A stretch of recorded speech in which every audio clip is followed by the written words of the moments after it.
Racing isn't easy, but experiencing it is. iRacing puts you in the driver's seat with the industry's leading sim racing game. Drive on laser scan replicas of the greatest racing circuits from around the world. Go head-to-head against other drivers chosen by skill-based matchmaking to ensure competitive racing at every level. Compete across all your favorite series in officially licensed cars engineered to deliver the most accurate driving experience possible.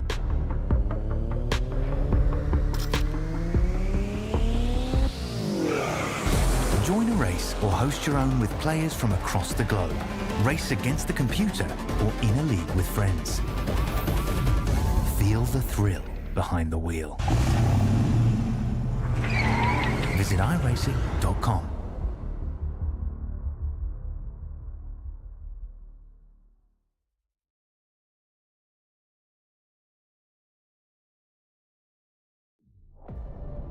It's been a long time since we've graced the scenes of the Formula Racing Group pages. It's been a long time since the final race of 2023, and it's also time for a new car. That's what you've got to look forward to for F3A for 2024. It's Scotty Rankin behind the microphone, off alongside of Dave Roberts, our new producer, new everything. It's all shiny, it's all brand new. Mugello's a new-ish track, Dave, and that means we're in for an exciting night.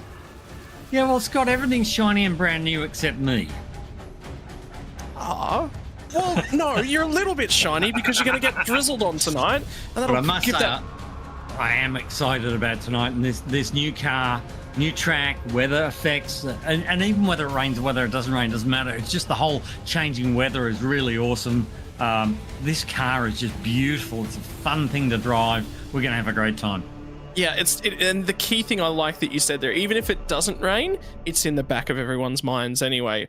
Where are we heading tonight? We're off to the Autodromo Internazionale de Mugello, home of a Formula One race during the COVID era. Other than that, it hasn't necessarily been the most popular in the international scenes. It is a phenomenal racetrack here within the northern stretches of the Italian peninsula. And tonight we'll be settling into these fast-flowing corners. There's going to be a whole bunch of the chicanes. They're fast and flowing chicanes too, different kind of style. But what it did create when Formula One was here a couple of years ago was some exciting racing. I've witnessed a whole bunch of really good racing since then, since it's been launched on iRacing. A lot of curbs, a lot of ability to use that off-track area there, Dave, and that changes with just a few drops of water as well. Yeah, it's a very, very good circuit. It's the home of Valentino Rossi and lots of MotoGP we've seen here. But it's actually used a lot for Italian Formula 3, Formula 4. So, not Formula 3 anymore, Formula Regionale. This car, to give you a little bit of background on this car too, although we call it an F3, it's not known as an F3 so much anymore because the FIA took the F3 name and run that for the 3.4-litre V6 car that runs on the F1 program. Formula 3, as we always knew it, has now become Formula Regionale, except in Japan it has always been Formula 3. Japan rebranded their Formula 3 to Super Formula Light because they have Super Formula as their lead category. And this is the Dallara F3A'24. We had the F3A'17, which is Formula 3 2017. They upgraded that to in the real world to the F3A'20, which was the Formula 3 2020. We never got that in iRacing, but iRacing have now released this, the F3A'24, which is effectively F3 2024. The amazing thing is, it's primarily for use in Japan and for, there's a series in Europe as well. I can't think what it is at the moment, but it's not actually been run yet. They haven't even had the first round in the real world yet, and we're racing the car on iRacing. It's got a 3-cylinder Yaris GR effective turbo engine, 1600cc turbo engine. It's you'll hear if we go on board tonight, you'll hear the pop-off valves happening. It's got a lovely little throaty note, and the thing goes like stink, and it's a couple of seconds quicker than the old one, but handles just as well.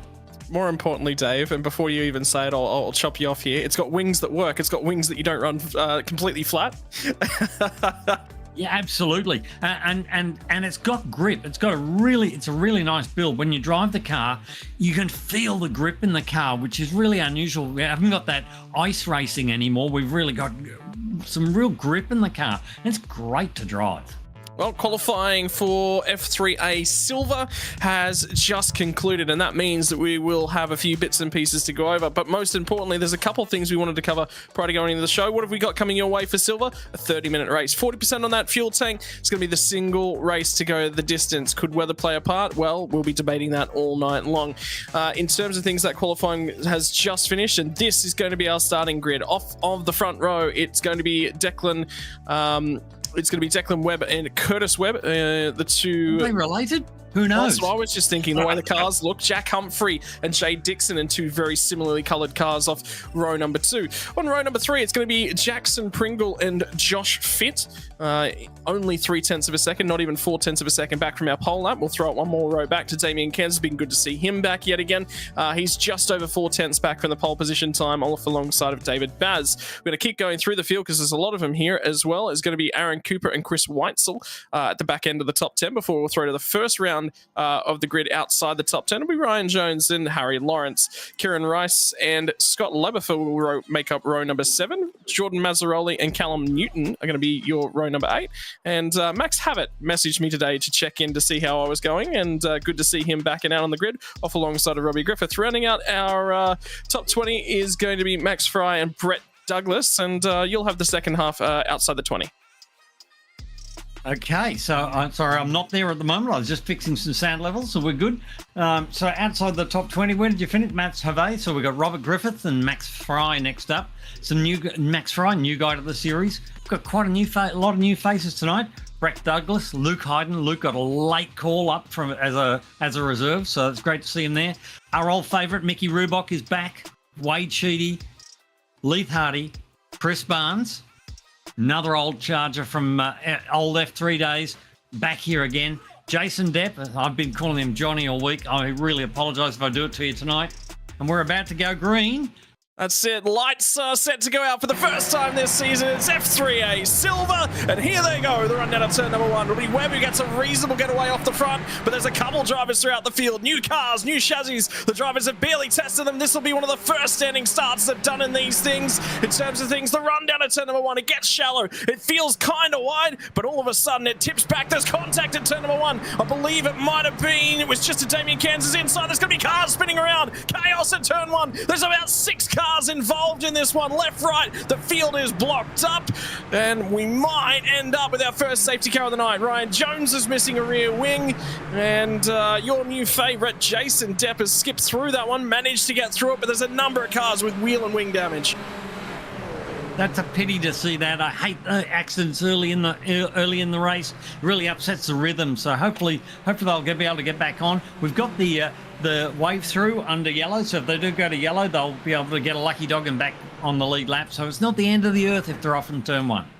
Yeah, and that looks like a car that's without a little bit of tyre temp. That might have been Max Havett. I saw him wobbling down the track. There is a tyre not properly attached on that car and sitting upright on the road as it currently stands. In the meantime, it's Declan Webb from Curtis Webb. So the Webb battle up front is going to stay the way it currently is. Jack Humphreys, Jay Dixon, and Jackson Pringle round out your top 5. Those are the guys who have managed to kick on as we get down through the second half of the lap for the first time tonight.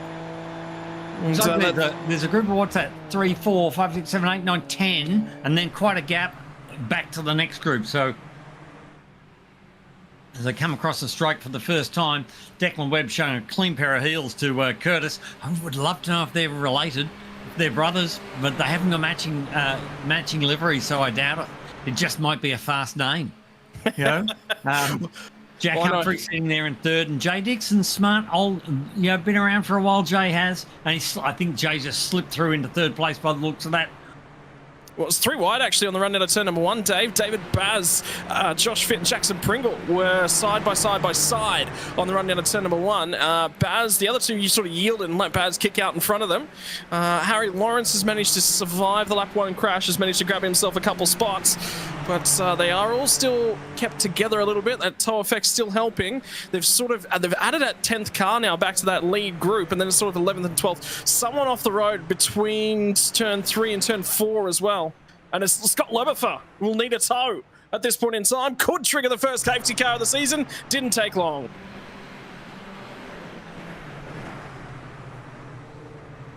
So is that a safety car? I've missed the call. I can't hear it. Yeah, there's nothing at the moment. And just keeping an eye on it. As it currently stands, nothing been called yet. The front two have just skipped away a little bit here, Scott. They've put that little bit of air between them and P3. And 3, 4, 5, and 6 are running nicely. Then there's the battle of a century for the next group. 7, 8, 9, and 10 are all over each other. Yeah, it has now been called. So field will now be normalized. We get to see the beautiful new Mercedes-Benz GT3 safety car with Lachlan Capel at the wheel, and he's sitting there at the exit of pit lane ready to go.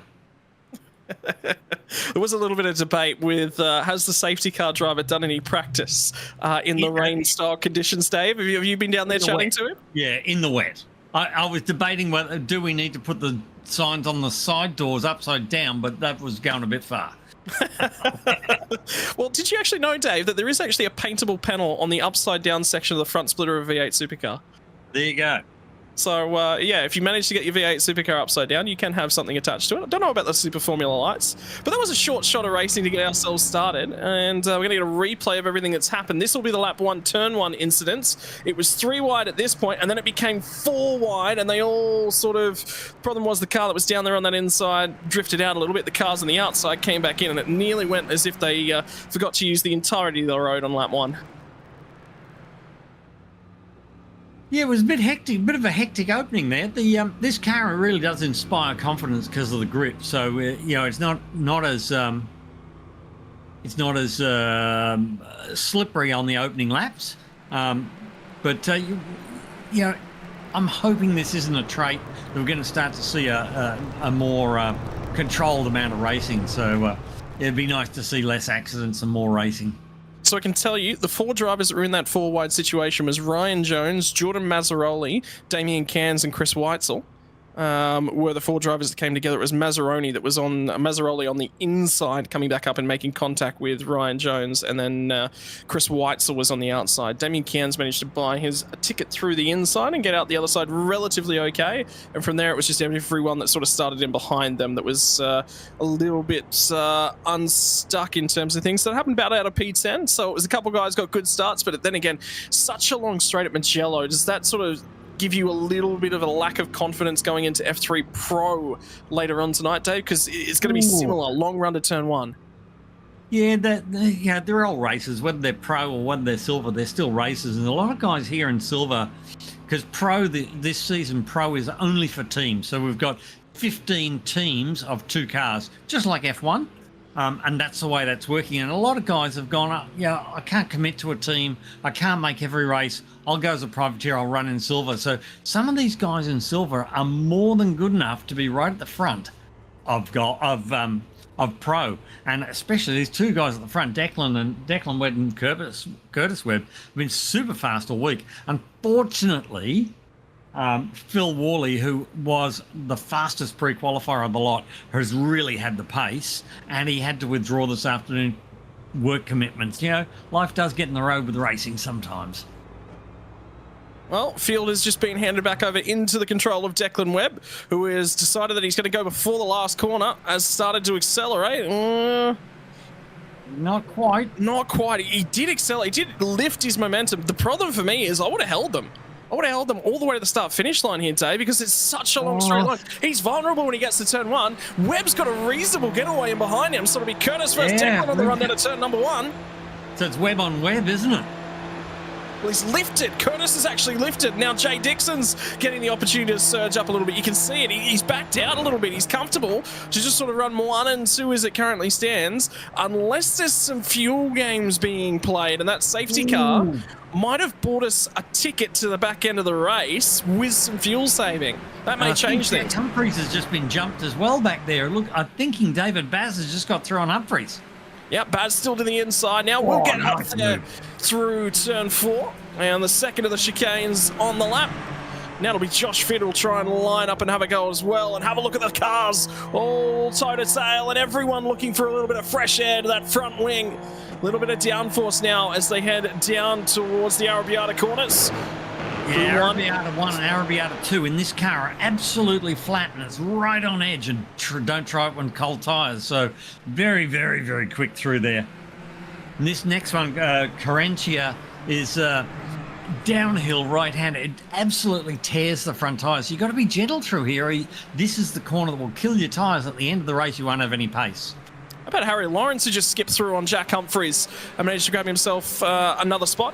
He's now moved his way up into 5th after starting all the way back down in 12th. He got a really, really good restart. Restarted out of 7th spot and into 5th, so he's made a great job on this opening lap after the safety car. Yeah, and I'm just looking in front because they're coming up on one of the lap. Well, trying to put a lap on Scott Lefebvre, and yeah, that he's going to get mixed up in the middle of this. Oh, he's decided to just stand by the wayside and let it all happen. But for the meantime, he's just sidestepped the entire field, running very, very wide at turn 1. That's nice. Curtis has seemed to hang on to Declan a little bit better here this time, and I think Jay's now sort of put a bit of a gap on the 4th place of Baz, and he's got his head down and he's trying to close that gap up to Curtis Webb in 2nd. Baz doing a great job there in 4th in the Aston Martin liveried F4, looking fabulous in the green with Harry Lawrence.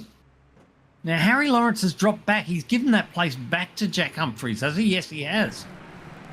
So this is Max Havett that we were just watching, and this is the replay to find out exactly how he's ended all the way up out there. It was a little bit of a bobble and some connection, and the problem for Max is he's already burned his fast repair, so that will be night over. Oh dear, that is. Oh, it is a bit. There was quite a bit of net code in there, though, I will say. That's unfortunate, very unfortunate. I wonder whether or not he unloaded first in his own. That's one of the ones the race control probably be looking at, whether or not, because there was some instability in the rear of the car before he might have gotten collected. In the meantime, Declan Webb continues to try and push this margin out. Jay Dixon is coming back at him just a little bit. And the long front straightaway will do that, but I get the feeling Curtis is going to continue to sit behind him. In the meantime, here comes Humphries. And this will be back on Baz. Harry Lawrence did manage to get back through these guys, but now it's going to be Jack Humphries. Safety car, 2nd of the night's just being called. How will they rule on this one? Did Humphries get the front wing out in front of David Baz? He's going to yield that position either way and do the respectable thing.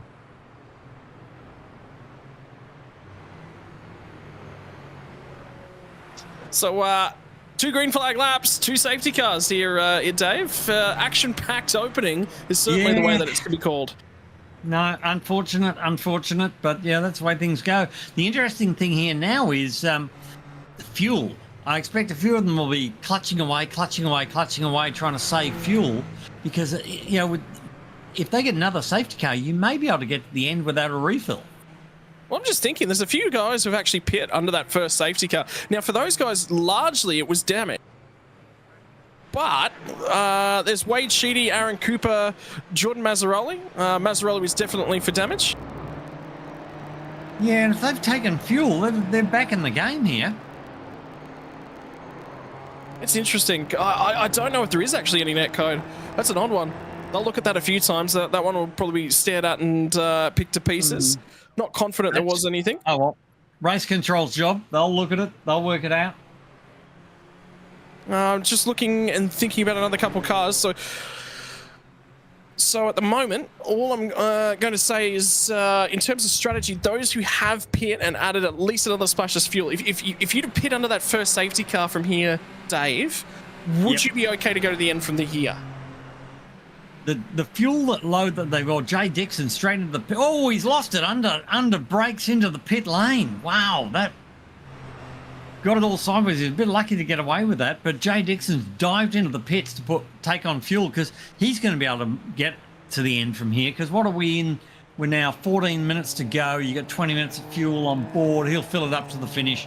He'll be fine to the finish. And watch this. This is, I've just seen this one back myself. It's right there at the pit lane. Oh, maybe a downshift might have locked the rear tires there, Dave. A bit. You do run quite a lot of rear brake on this car. It's got a lot of grip and a lot of downforce. So you run a lot of rear brake with the high downforce levels, but at low speed, you haven't got that downforce and it gets a bit loose in the rear. So when you get to something like pit lane, you can lock the rears on the way in.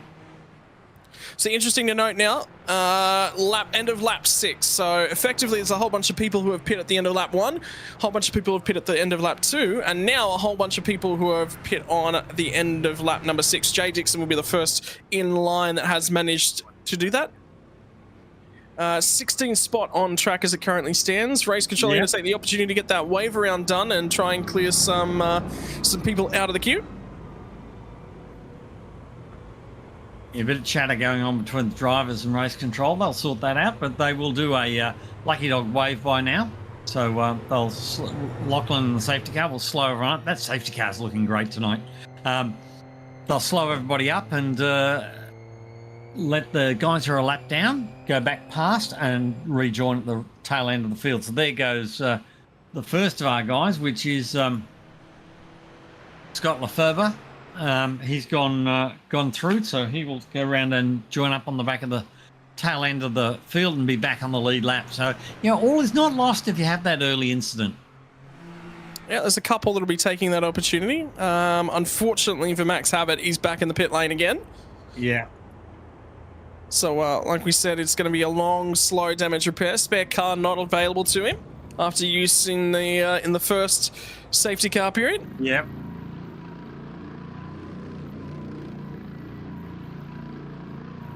I'll tell you what, I'm starting to think it might be a little bit tight, particularly if the safety car has to do another lap here. That might be enough to get the bulk of the field home. At least the guys that were pitting were like, look, this is the best opportunity. Well, safety car's now pulling away from the field. Coming in. Back to green flag this lap.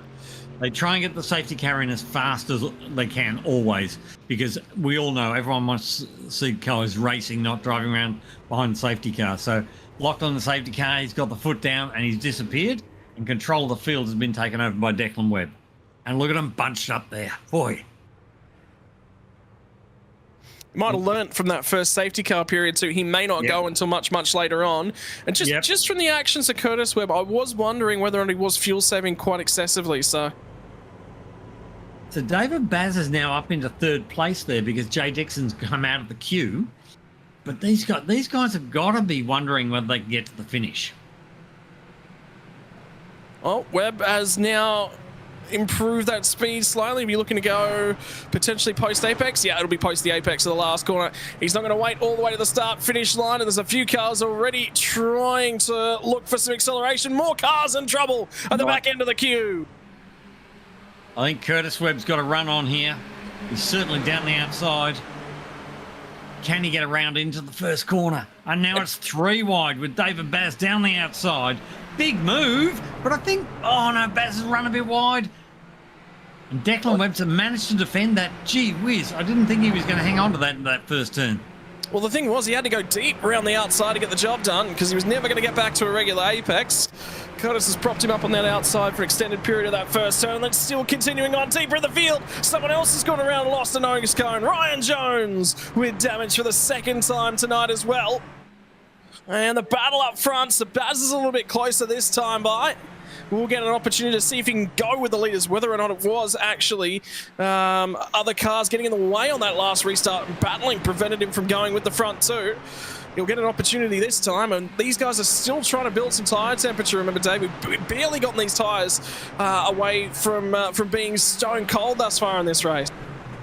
So it looks again like the front 6 have made a bit of a break. Then there's a bit of a gap after the 6. What's interesting here is, can Jay Dixon make some of that ground up and bridge that gap so that when these guys, if these guys have to pit, he can take the lead?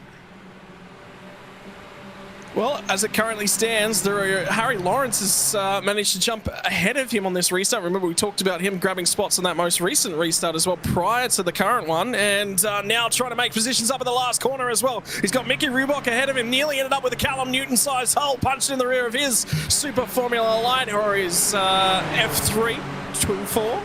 if depends on your terminology. Now they get into the slipstream battles. The run down to turn number 1. Where's the hole going to appear? That's the difficult question. They're 3 wide in behind. Damien Kansas trying to buy into this battle, as well as 5 cars all squabbling for the same bit of road. Lawrence will come out ahead. Finally manages to clear the battle pack, makes himself the furthest ahead car on corrected pit lane strategy. So if this goes green to the end, Lawrence might have the win here.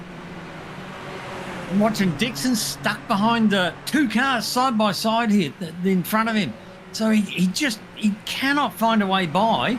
He's got Damien Cairns and Callum Newton were running side by side, and he's got past Newton, and now he's setting off after Damien Cairns. So Jay's really struggling through the pack here. So where are we with Harry Lawrence? Harry Lawrence he's got by these guys and up the road. So Harry Lawrence looking really good here at the moment. Well, Wade Sheedy is now the next one to try and have a go. Callum Newton's going to be a cork in the bottle just a little bit here. He's surrounded by all the guys who pitted on this most recent restart. Now have a look at Josh Fitt. Fitt's going to be assaulting the rear bumper of Jackson Pringle. Nearly made his front wing a touch shorter as well. Oh, that's close. Now I'll get to the outside, looking for some drive off the final corner for Josh Fitt.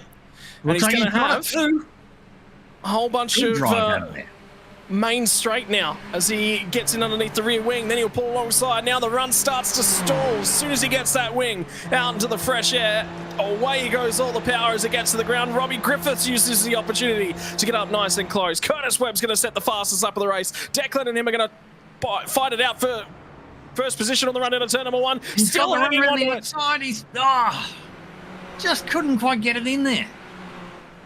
So Pringle will hang on for another lap. And now it's going to be Callum Newton, who's still hanging on from Jay Dixon, who nearly ends up off the track, by the way, in the background of this one. Dixon's losing more spots. He just cannot find a way past Callum Newton. He's really struggling in this traffic and the dirty air of the traffic. He's very, very quick, but he's just struggling to find a place to get by them. It's nearly like he's been the first car in queue behind the lead car, and that's nearly cost him, actually, more than anything else on the straights as he wobbles as they get down to the Arabiatas. Sheedy in front of him got very, very loose there through Savelli, and the back of the car got really stepping out onto the excess road. So they're all running in a bit of dirty air, and the cars are not, they're not settled on the road like they normally are. So it's a bit of a handful out there, I think. Yeah, not easy. What I was going to say, Dave, is I feel like being the second car in the queue is actually the worst spot to be. You pull out and then you go nowhere. Yep. And the thing is, if you run a taller gear, it doesn't make any difference. These things are sort of speed limited by the downforce, but you just got to really try and run it round the outside, run the wide line, and hold and gain that piece of road on the exit. Before you get to the next one. Battle for the race lead. Curtis Webb started from further back that time, so we've got a bigger run up. This time he will come out the other side at turn number 1 with the race lead. Now it's going to be on Declan Webb. We'll see if he can survive in some dirty air. That'll be the first time tonight that he's not led this motor race, and now it'll be his problem to see if he can stick with Curtis right the way through. Chicane. Exactly what I was saying about holding an outside line and running the outside line to get your position for the next corner to be able to make the pass. That was a really nice piece of driving by Webb there. Yeah, they've made the break now on David Baz, who went with them on that restart, but now Baz has sort of started to drift back a little bit into the clutch as Josh Fitz actually now back within touching distance of him as well. So this battle for third place is going to start to heat up, and I reckon there'll probably be a swap for this lead again when we get down to turn number 1 this time by. Yeah, it'll be interesting to see if he can return the favour. I'm just looking now. Jay Dixon's 13, so he's only 13 seconds back off the lead, and Harry Lawrence is only 10 seconds off the lead. So if these guys have to pit, they're going to lose the race. Yeah, but the problem is for Jay Dixon, he's no longer leader of the guys on corrected strategy. No, Harry Lawrence is, but I reckon Lawrence and Dixon are looking like a 1-2 here if the front guys have to pit, and I think they're going to have to pit. It's going to be tight, and again, it's going to be tight on the run down to turn number 1. This time, it's going to be Declan Webb on the outside of Curtis Webb. Gets the job done. Curtis will slot back into second spot. Harry Lawrence as well in the meantime. We're just talking about him fighting his way up with Leith Hardy on the run down to turn number 1. That's what it looks like out the rear wing of Declan Webb. That's what it looks like on the run to turn number 1. They're multiple wide, multiple ways down through the pack. Did finally Jay Dixon get by? No, he did not. He's going to have to wait another lap, and now Aaron Cooper's gone by on him as well.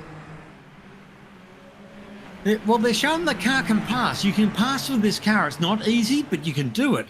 And that's great to see. I don't want to see your easy passes in a straight line. I want to see these boys have to work for it. And boy, they are working for it tonight.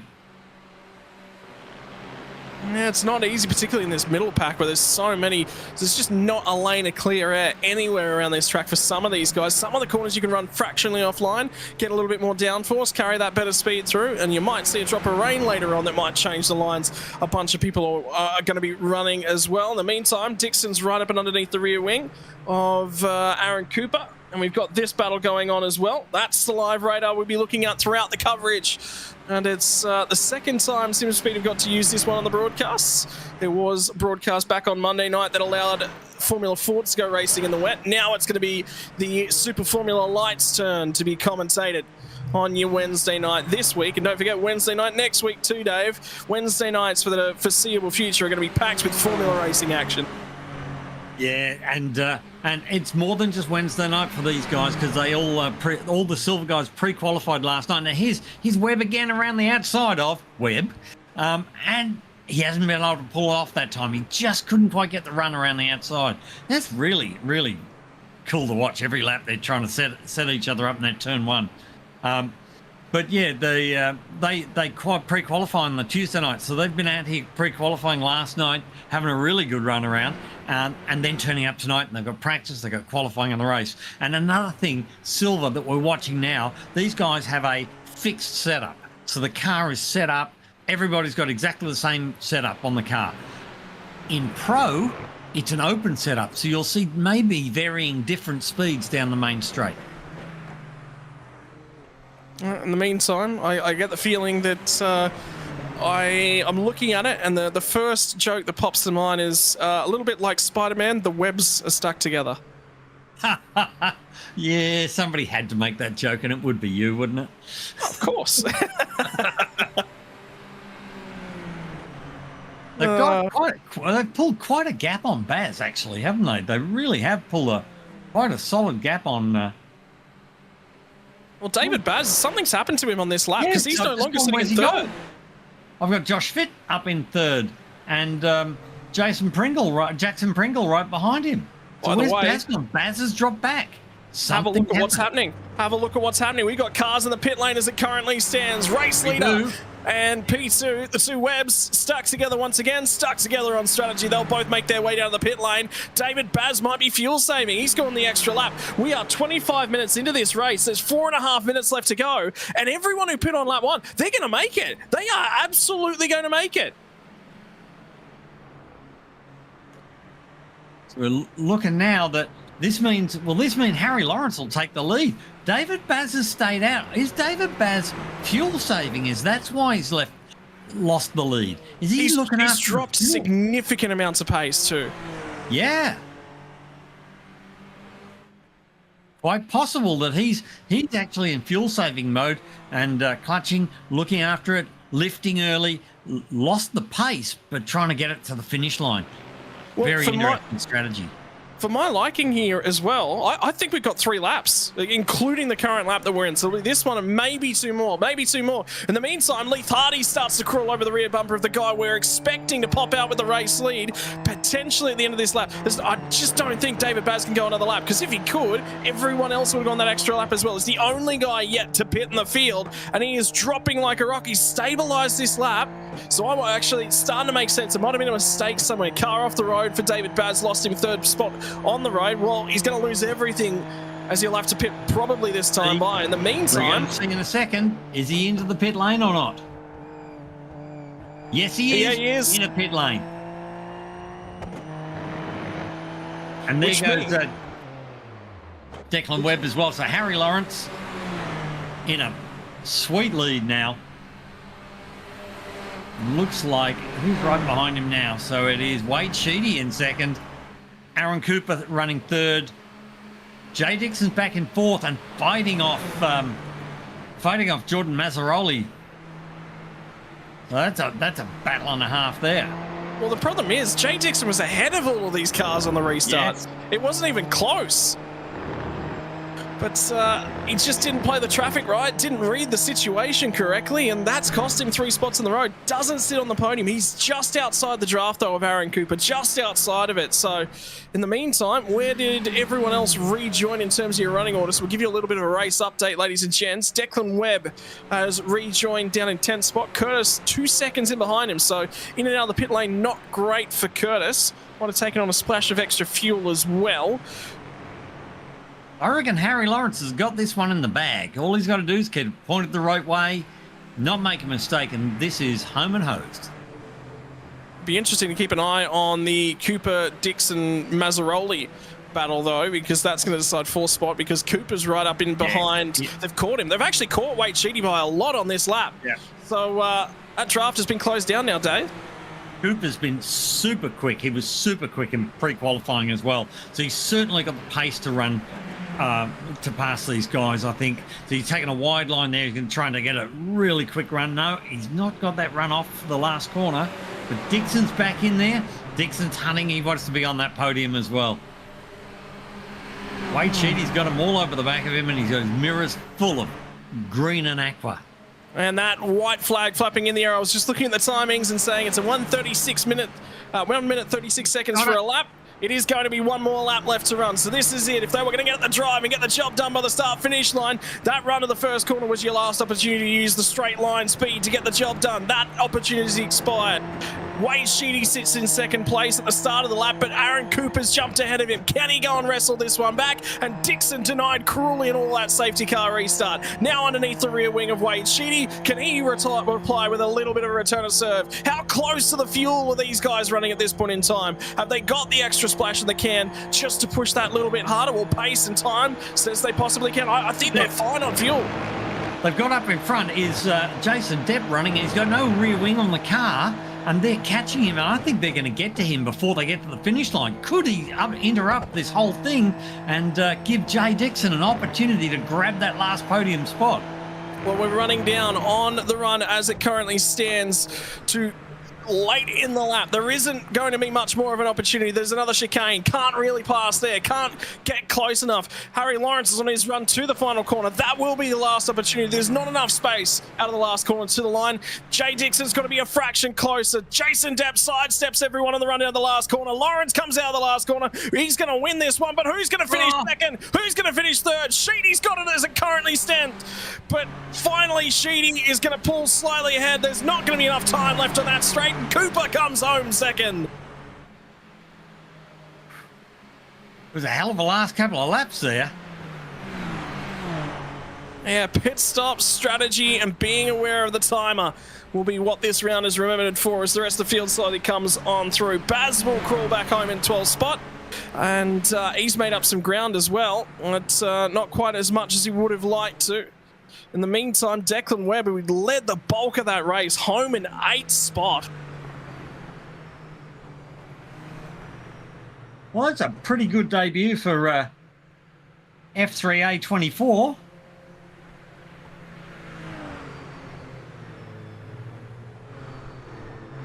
And podium positions, Harry Lawrence, Aaron Cooper and Wade Sheedy are going to bring things home.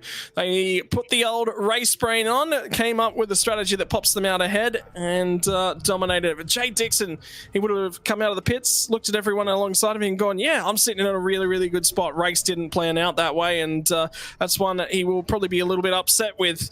Jordan Mazzaroli got out of jail after an incident on lap 1 to come home in 5th spot. Jack Humphreys, Chris Barnes, Declan Webb led the bulk of the race, but only good enough for 8th spot. Leo Dryan, Curtis Webb, and the Spider-Men were finally separated, but it took a pit stop to do so. Yeah, I feel sorry for them, but you know they had an opportunity. Sometimes you have to give up the lead to make the strategy, and you know they could have done it. They could have pitted early instead of late. And to me, it's always a good thing to pit early, because the earlier you pit, the more likely a safety car is going to come out and allow you to close up all that time that you lost in a pit stop. Where if you pit late, you know, that safety car comes out and suddenly everybody's on your tail. So the moment I can pit, I pit. It's nearly a little bit of strategy paralysis, I'd say, as well, Dave. It's tough to be the lead car, because you sit there and go, there's going to be another safety car. We're going to get another safety car. We'll be fine. We'll get home from here. I don't want to pit. I don't want to find myself back in traffic. Yeah. And it's far easier to follow because you've got nothing to lose. So either way, I made the most of it. And the cars that finished off the lead lap outside the top 20 as well. Gee, Max Habit, I think you ran 2 laps here tonight? 2-3 laps? Unlucky. Yeah, very unlucky. But anyway, great drive by Harry Lawrence. He really, in that middle part of the race, when he and Jay Dixon had pitted, Harry's restart there in the pack got past a number of cars. That's what got him that race. That's where he won it. It was aggression on that restart, wasn't it, from Harry? It absolutely recognised what he needed to do. Put the car in some difficult spots, and the opposition, yeah, no, I'm not interested in fighting that one too hard. Either way, he is going to celebrate with sufficient enough fuel to burn the house down and continue to burn the house down as well. So there was definitely enough fuel in that thing to bring it home. In the meantime, though, we've got enough time to quickly sidle on down and chat. We'll start with the bottom end of the podium, and we'll talk to Wade Sheedy first. And I think this one's going to be a happy little result for you, Wade. Strategy played a big part there tonight, but you also had to be a little bit aggressive on the restart, and didn't quite get all the way up to Harry Lawrence, but still managed to grab a couple of spots on the restart, which was key. Yeah, it was a pretty tough race, actually. I wasn't expecting that one at all. So at turn 1, lap 1, involved in that big crash at the start, which had to limp the car back to the pit. So just tried to play it safe, and fuel strategy, I was sort of keeping an eye on that. So I got lucky there, that last safety car, I think. How are you finding the new cars? It's a new formula. Obviously, the Halo has made it. It's something we're going to see in every car going forward. But at the same time, Super Formula Lights, Dallara 324, first race of the new car with the new season. You know, good opportunity, and hey, it worked out as well. Yeah, I'm actually loving the car. I'm only starting to drive those open wheelers a bit more now, and this car feels really nice. Definitely a bit off the pace, but hopefully get there soon, eh? Mate, in terms of things, good way to start things off in terms of the Italian hills. Obviously, the setup quite tricky to drive in behind somebody else with the dirty air. That just getting through the middle of the lap. But then also when you pulled your nose out of the draft on the run down to turn number 1, you had to plan the time for it, and it was nearly as if you were right on the gearbox of them coming off the last corner. That was actually too close. You couldn't get the job done. That's right, yeah. Like the whole way through pre-qualifying, was it yesterday? It's the first time I actually drove the track. I couldn't come to terms with it at all. It's a pretty tricky flowing track, in my opinion. I'm not a fan of it myself, but you get a good result like this, it's awesome. Mate, and finally, the floor is all yours to thank the sponsors that make it possible for you and your teammates there, Wade. Definitely the hub, phones and stuff, and yeah, Troy for actually getting my ass out of the house and back on the sim for a bit and getting right into it. So yeah, thanks, Troy. Thank you very much for your time, Wade, and we'll jump one step further forward. We might just make this a little bit of a quick intro with Aaron Cooper.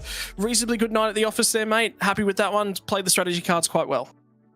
Very happy with that, because I had some issues there which put me back to the back of the field. And then, I just thought it was time to pit during that other safety car, and it worked out perfect. Mate, in terms of things, Mugello, tight, twisty, very difficult to follow in that dirty air as well. Yeah, I've only recently started racing these cars, and that fast stuff at the back, it's pretty hard to follow. So, All right, mate, we've unfortunately just got to kick on and get going with the rest of it. Is there any sponsors that you would like to pass a thank you on to? Not at the moment. No. Just thanks for the people running the league.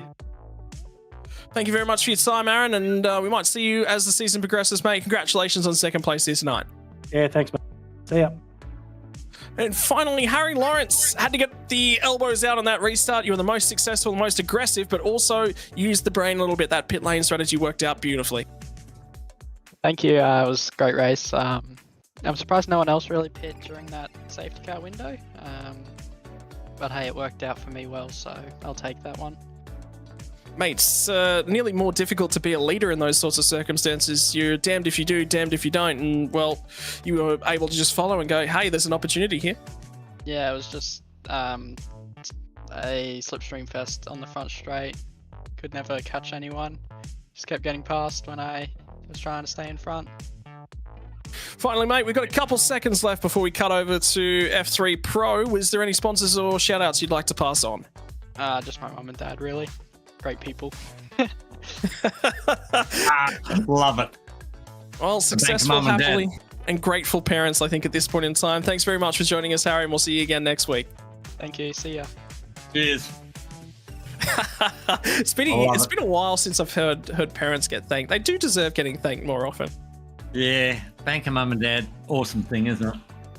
Mum and dad do tune into my commentary. Put up my interest rates though.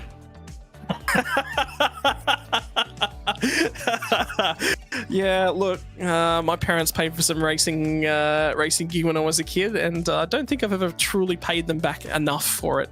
They gifted me a car at the end of the day as well. So, Mum and Dad, if you are listening, they may end up listening along. Thank you very much. But in the meantime, this is your Formula 3 Australia standings from last season. 2023 was season number 12 of the championship, and it was Jack Mara in the Scuderia DSR Snackachangi. I love talking to him, and I love talking to him about his sponsors as well, because he always gives them a big old shout out. Parents might be on the list. This time we'll find out. Bailey Evans was good enough for second place, but it was only second place, and he might be a little bit aggrieved in terms of things.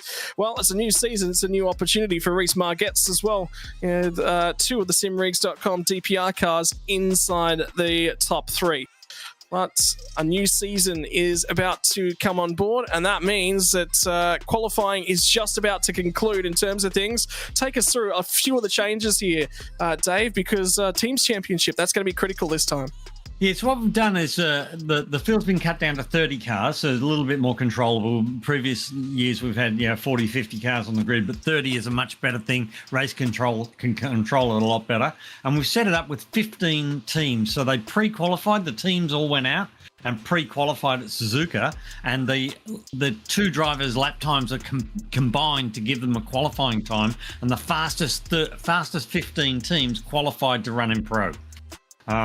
So we'll have these 15 two-car teams, which is a really awesome thing because they've got to work together. It's not just about winning the race. You've got to help your teammate. They've been working together, doing setups, open setup. It's a really, really professional level here in F3A Pro. Hence, it's now called Pro, not Gold. And if I say Gold, just give me a kick. But F3A Pro, it's so exciting. These guys are teamed together. So we've got teams. Well, we've got teams everywhere, and I think we've got a bit of rain on site. Well, it's going to be a little bit more than just a little bit of rain if those numbers are to be believed. See the green as we get into the darker greens, and there's just a couple of spots of yellow. But at the moment, it's off to the southeast of the circuit, and that means we've kicked our way through qualifying. It's now time to get into our first grid for the season. 45 minutes of racing to come. Daniel Harris grabs the first pole position of the season off alongside of Lee Zeltwanger on the front row. Eddie Beswick and Denny Davison are going to be row number 2. Drew Collins and Caleb Hydes, row number 3. Kalen Chin and Benjamin Roberts. There was a lot of discussion about Kalen Chin's new car characteristics and ability to get a setup to turn. Hasn't popped that way in qualifying. Kenny Kanomos and Kobe Williams are going to round out your top 10. Moving over to just outside the top 10 will be Giuliano Sinisi and Ewan Baker on row number 6. Jack Mara, last season's champion, has the number 1 in cars, off alongside of Scott Bartine on row number 7. Bailey Evans finished in second place last championship, will be off of row number 8 alongside of Tyson Broad. And then it's going to be Ryan Carlson and Harrison Lilas on row number 9. Sam Sutton and Nathan Norman will round out your top 20. 21st and 22nd is going to be Sam Chapman and Ben Holiday. And in behind them, not a great qualifying performance for a number of drivers here. One of those is Jamie Christensen alongside of Corey Bennett. We'll throw it one row further back. So the 13th row on the grid will be Matthew Keane off alongside of Caleb Bellick. And row number 14 is going to be Lachlan Taylor and John Monday before we'll hit the final row of the grid. And it's going to be Sean Doyle and the safety car with the wet supplied. Caleb Dawson will be off of the back row on his own. So what's the weather condition out there? What's the road condition? Are we on dries or are we on wets? It looks like they're on dry tyres at the moment. Is that the way you read that? Yeah, I read it. Yeah, it's clear at the moment. The weather radar was clear to start off with things. Yep. They're looking, and there's a little bit of debate. Maybe 15 to 20 minutes in, the conditions are going to start to change. So a lot of changeable conditions, Dave. That's a different racing line is going to be the key. Yeah, so I'm sitting on board in my second monitor here. I'm sitting on board with Danny Davison, and I can see that we have dry tyres on, but it's very inclement weather out there. This is exciting. That's coming from the southeast as well, and I think as it currently sits, we might be looking west. Oh so boy, it's about to pour. It's about to pour. It's in behind that. The back of that shot, sort of up and over those hills, is where the rain is going to come from. Yep. So it's going to be down towards the Arabiata corners. Boy, oh boy, it's definitely going to rain. This is definitely going to be wet. I know. Well, Dave Roberts says it's about to thump down. In the meantime, the revs are getting ready to rise, I believe. Yep, we should be about to go, which means the revs are going to start to rise. The run down to turn number 1 should be off here in just a few moments. Nope, timing's not going with me. There it is. That's it. The lights are starting to come on. The first time for 2024. A new car, a new season. Will we crown a brand new champion? And it's Dan Harris off the front row. It gets a great getaway. Zeltwanger didn't get an initial great launch, but it was the second phase. Managed to get off quite well. Someone in the mid-pack didn't get a good launch. Kobe Williams has had a reasonable start. Mara's already grabbed a spot in the background as well. Watch them fan out. Look at them going everywhere. It's going to be open season at turn number 1, Dave, and that's Ewan Baker we right on board with in the middle of the pack. There's a big dive down the inside into turn 1 there, but the boys from Fiercely Forward, they've turned up here, taken first and second on the grid, and look at them running away out front. A fantastic start to the season for them.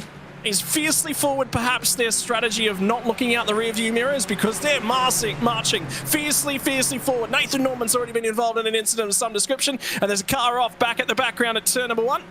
And I think we've got a car stranded. Indeed it is Nathan Norman, who'll be stranded at turn 3. And he'll be quite quickly out of there as well. Yeah, I'm looking at this. I'm really impressed with these Fiercely Forward guys. That's a fantastic effort.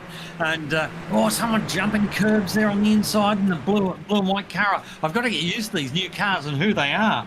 That was 94, which is Kobe Williams in the blue and white car there, 94. Jumping curbs and really a bit unsettled on the road. He'll calm it down in a minute. There in third, we've got Eddie Beswick in. So we've got Beswick and who's the other one there with Beswick is Caleb Hydes currently sits in third spot, just ahead of him. They're in the same team. They're in the same team, but different team cars. So you've got Eclipse Simsport running double teams. Oh, it's a big move. So he's left a hole down the inside. I don't think he was necessarily given a whole bunch of options of what he was supposed to do there. And now it's going to be Eddie Bedwick who steps forward.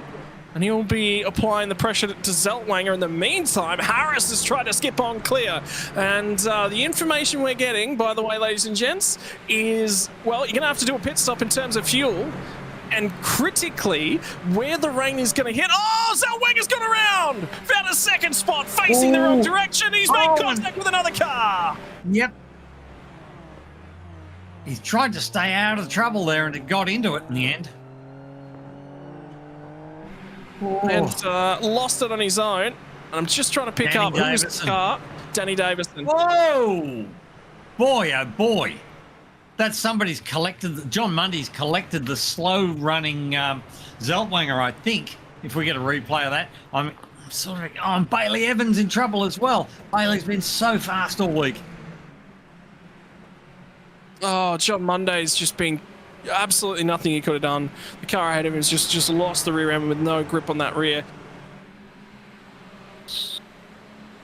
So my word, we'll settle it down in a second. But the big thing here, as you said, is you got to try and match your pit stop and your tyre change. If it's going to rain, you got to try and hang on. See, he's touched that inside curb, just lost the rear end. He thought he'd stay out of trouble, but somebody tried to go down the right-hand side, which was Danny Davison.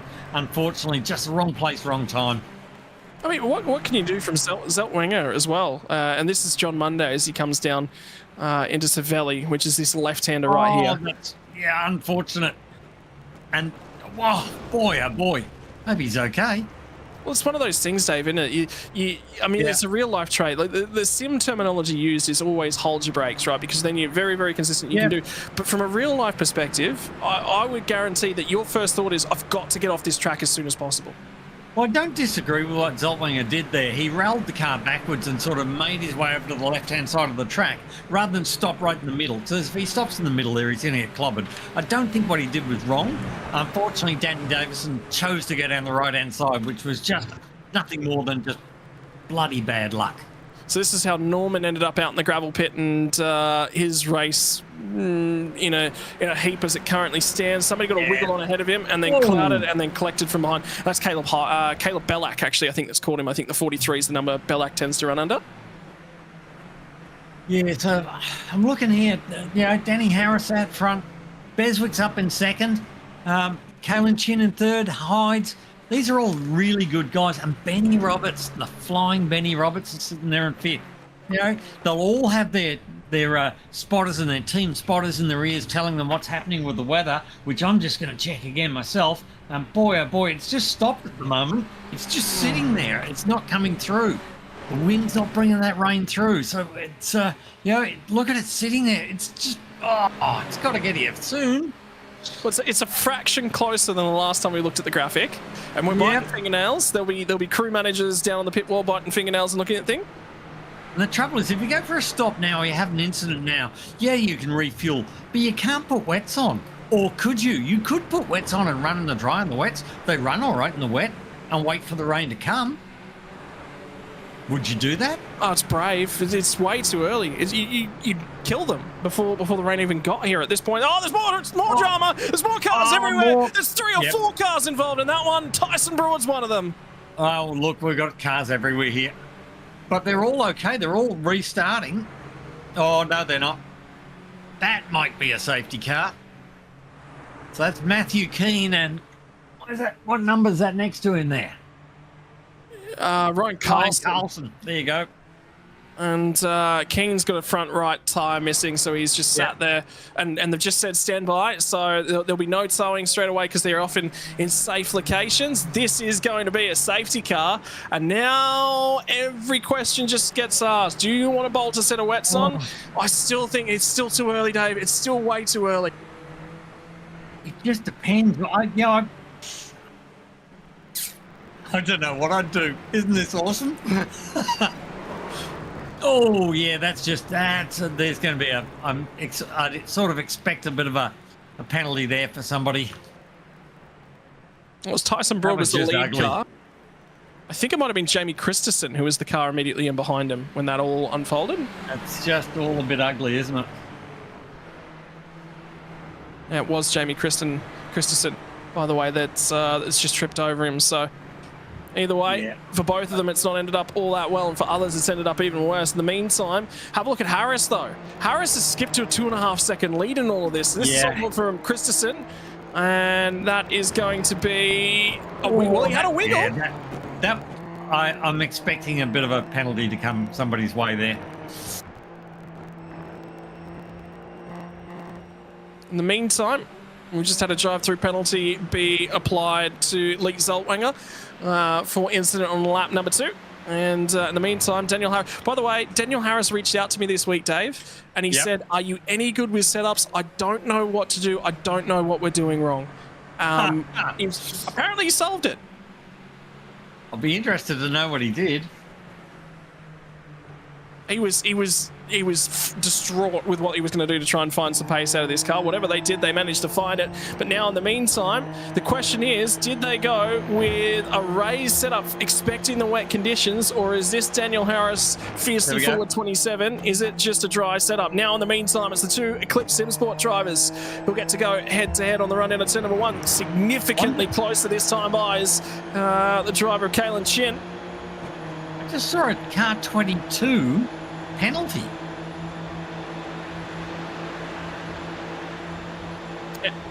So Lee Zeltwang has been penalised for the contact with Danny Davison for not holding the brakes. Yep. So that would be when he rolled back towards the inside, coming off of, what was it, turn 4? Yep.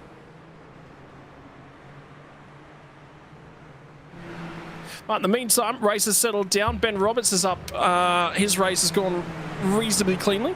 Gets himself in a 4th spot as it currently stands. Caleb Hydes has dropped a number of spots too. So again, maybe thinking that there could be some drivers lurking around out here with a little bit of a wet setup on day, which means they'll respond in the second half of the race. A touch more wing. Yeah. I think with these cars, I mean, you can do a wet setup. I don't think it's you necessarily need a wet setup. What you need is a second setting on your brakes. You can alter the brakes so they're much better and work in the wet. That's the main thing that you need to do is change the brakes. Unfortunately, iRacing doesn't allow you to change the setup, so you can't come in and sort of go, take off the anti-sway bars and make the thing softer for the wet. You can't do that, unfortunately, but that'll come in time, I'm sure. But the main thing the guys will do is probably change their brake settings. Yeah, I'd love the opportunity for somebody to come down with a one of those adjuster jacks and just dial 2 clicks or 2 rounds of front wing or out of the car when it goes dry and dial 2 more back in when it goes back to wet. In the meantime, Caleb Hydes is now right up against the rear bumper of Ben Roberts on the run down to turn number 1. Pulls out of the draft and goes nowhere. So you can tell that Caleb Hydes is carrying a little bit more ring. Switch the sides of the road. Now there's Ben Roberts. It's the run down to turn number 1. Hydes is not quite close enough to get that one done this time by, but they've got to be a little bit careful because Williams is coming at them. Kenny Canomus has made his way inside the top 10, and have a look at Jack Mara. It's a drive when you sit there and you go, yep, I'm not necessarily the fastest on 1 lap pace, but I've put a reasonable race set together, and that's Jack Mara in a nutshell, isn't it, Dave? Because the other thing is, to get a real flyer 1 lap, the car's usually pretty loose Sutton's out on wets. I've just heard from the pit lane that Sutton's just left pit lane on wet tyres in dry conditions. So he's gambling on that weather, and wonder where that weather's at again. It's got to be here any second. It's right on top of us. We've got to see. I reckon we're going to see rain by the end of the next lap. You're just getting more and more excitable lap by lap, aren't you? Well, it's strategic, and these guys are, they're gambling. But you can run the wet and the wet tire and the dry. It doesn't degrade as much in the game as it does in real life. In real life, you took a wet out, you'd destroy it. On a dry track, you'll destroy it in like 2 laps. But it's in here. You can go out and do 10 laps on the wet. It's just not very fast, and it's a bit loose, and she's a bit like running on ball bearings. But it doesn't necessarily destroy the tire. So if it rains, it's still okay. Well, somebody's already into the pit lane and smoke. Yeah, No, there it is. The change of conditions. You were right, Dave. It's all changed. Everything has changed with the advent of rain, and it's even ahead of clouds. Now, Daniel Harris has got caught here because he was past the entrance to pit lane when it started raining. So he'll be okay. He'll probably still get this lap and come in at the end of the lap. I think that he's probably better off because although it's raining, he's still got heat in the tyres. The car will be okay. He's just got to watch it, keep it straight. He's going through Arabiata 1 now at the moment, heading up to Arabiata 2, and he's certainly being a bit ginger with it, gingerly taking these corners and just watching his pace because he's caught out there at the moment and he's on dry tyres, and look at that rain coming down. So it'll be interesting to see. Just hang on to it, keep it straight into pit lane. I think he'll be okay. And boy, there's some serious rain in that. Is it heavy enough? Is it heavy enough to... Because right now there's still a dry line. But the problem is if you go another lap here, it's all a risk. Yeah, no. He's not going to get better. It's only going to get worse. So just dive in those pits. He'll go straight into the pits now. And I imagine Beswick and Chin behind him will go in as well. They're both out here still on dries. Has he gone in? He's still on the paint. He's continued on. He was out. So he's in and around. And the other key factor for me was he was still using the painted section of the track. Someone's going to have a go. Surely someone's going to have a go. So who's the first car on wets at the moment? I imagine it's Sam Chapman. So last time by was for Daniel Harris at 1:36.5. So he's only dropped his pace by about 0.6 of a second. This lap will be different. This lap will 100% be different. There's now enough water. Off the back of the car there. A little bit of spray starting to come up, so... Beswick ran a 36.8. Chin a 36.8. Caleb Hydes was a 37.5. Yeah, Sam Sutton's got a drive through there, so that's not a change of tyres. That's unfortunate. He was looking good with his early move to wets. We've got to get these Eclipse guys. They're supposed to have different liveries on their teams, and they're all the same. So we'll have a chat to them during the week and see if we can sort that out as well. Well, the colours on one of them swapped. Got me so confused. I can see why. They look very similar. I'm agreeing with you there. But in the meantime, Harris is still kicked on. You know what? The rain's nearly cleaned up. So in the section of the track they're on at the moment, the rain actually hasn't hit this section of the track as it currently stands. Have a look at it. It's coming from the southeast. Yeah, it is. This is the western sector of the track. And we can see the drops have stopped falling. Look, the radar's changed. Where's the heavy green? It stopped raining. No, we've got to drop it. It's raining again. It's nearly halfway down the main straight where it just changes and starts to come in all the way to the left-hand side. Now the lines will start to change. Here comes the spray. What's the braking capacity like at turn 1? Runs a fraction wide now on the run down to turn number 1. Does Kalen Chin. Doesn't quite get the car bit in the way that he was looking for a little bit offline. And if they're starting to run offline, that says wets are in the offing. 36.7. So now it's dropped 0.8 of a second in the lap time from Daniel Harris. He's now out to a 5-second lead. He's disappearing down the road. But is he taking too much risk? He's looking good. I've got a second monitor here with his onboard, watching him on board and keeping an eye on him. And he looks very stable and very controlled. I don't want to put the mocker on him, but he's looking really good. He looks like he's fully in control of what's going on out there.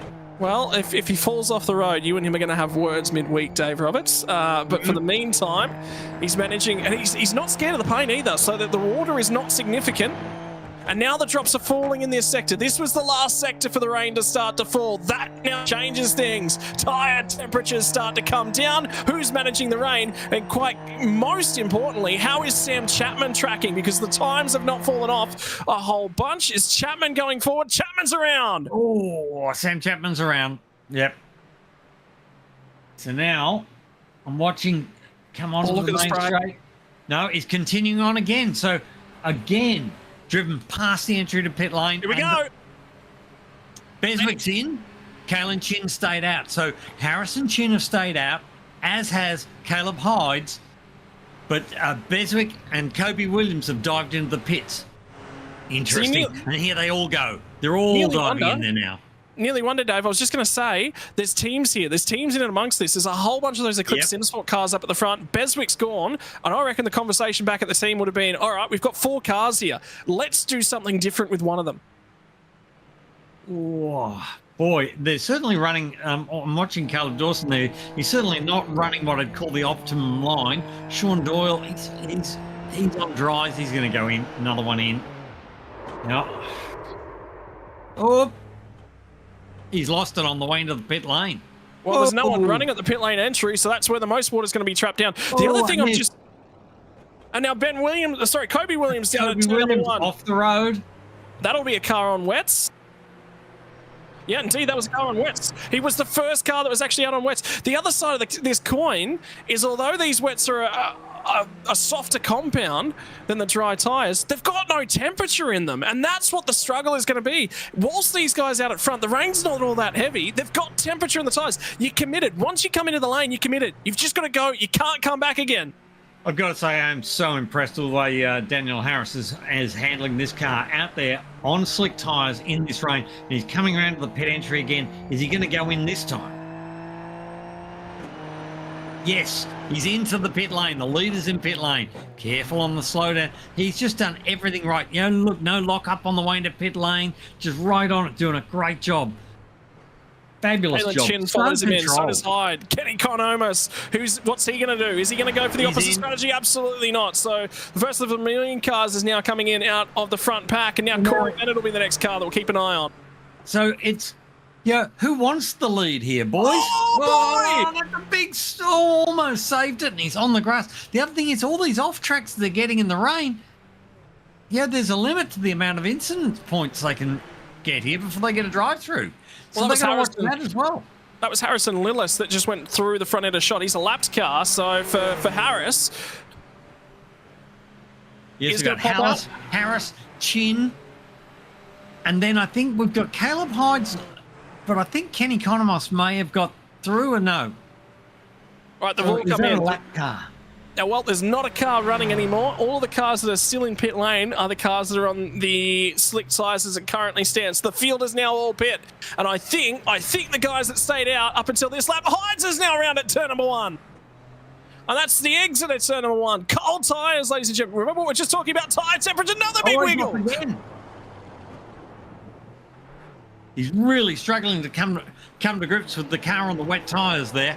Out of pit lane, and he's coming into the first corner and straight away lost the car. And then he he's touched on the the paint. paint, round it's gone. Yeah, so he saved it, and then he touched the paint. Now, Scott Bartine is having a cracking night at the office. He spun it again, trying to get it back on. It's really difficult in these wet tyres. There's no temperature in them. They're all crawling around looking for any Skerricker grip that's available to them as they're just trying for some temperature. The guys that were in the last time around are starting to make a huge ton of time on them. That's Daniel Harris. Huge moment there. And there's now been a request to tow as a part of all this as well. So we could have ourselves a safety car. It's Bennett. Bennett was having a cracker. So now what are we left with? Harris in front, Chin on second, Kenny Konomas, the third step on the podium at the moment. Wow. And Chin's made time. Chin has made a boatload of time. When they pit, this margin was out at 5 seconds. It's now just under 2. Corey Bennett has taken a second in the first sector, 1.5 in the second sector, and then the margin started to stabilize in the third. So whatever Kalen Chin did on the run down at turn number 1, whatever he's done to the middle of the lap, he's put some temperature in the tires. He is starting to come back at Daniel Harris. Now this is where that setup kicks in. Chin's had a big old slide through turn number 1. Every Skerrick of their practice, everything they've been working on. Look at the struggle of grip. But you've got to be able to drive a Formula car with a little bit of angle in it, a little bit of lock in it to survive in these conditions, and he's doing it very well. I drove around. Oh, gee, Kalen Chin, boy, oh boy, it's not drift time. So sideways. But they're saving it. They're getting it really, really sideways and then saving it. It's just sensational. Now, Daniel Harris, he was reeling him in. The margin was down at 2 seconds. It's out over 3, but that changes corner by corner. Chin looks like he's got just that touch more downforce on. Touches a few painted lines. Boy, that was a risk. Now there's going to be some few more up on the exit. Car survives. It's actually quite okay with that. It's taken another half second out of Harris too. He's coming, he's seesawing. Like I said to you, I wonder. I reckon Daniel Harris has not got a lot of wing in this car. I think he's just not driving it too hard because what he's trying to do is I'd be happy to give up a couple of tenths a lap so long as I'm not having moments and getting it sideways and nearly losing the car. Just keep it straight, keep it neat. If you lose a bit of time, so be it. The guy behind you who's faster is more likely to make a mistake. So that's what he's doing. He's trying to not make a mistake, and I'm on board with him for that.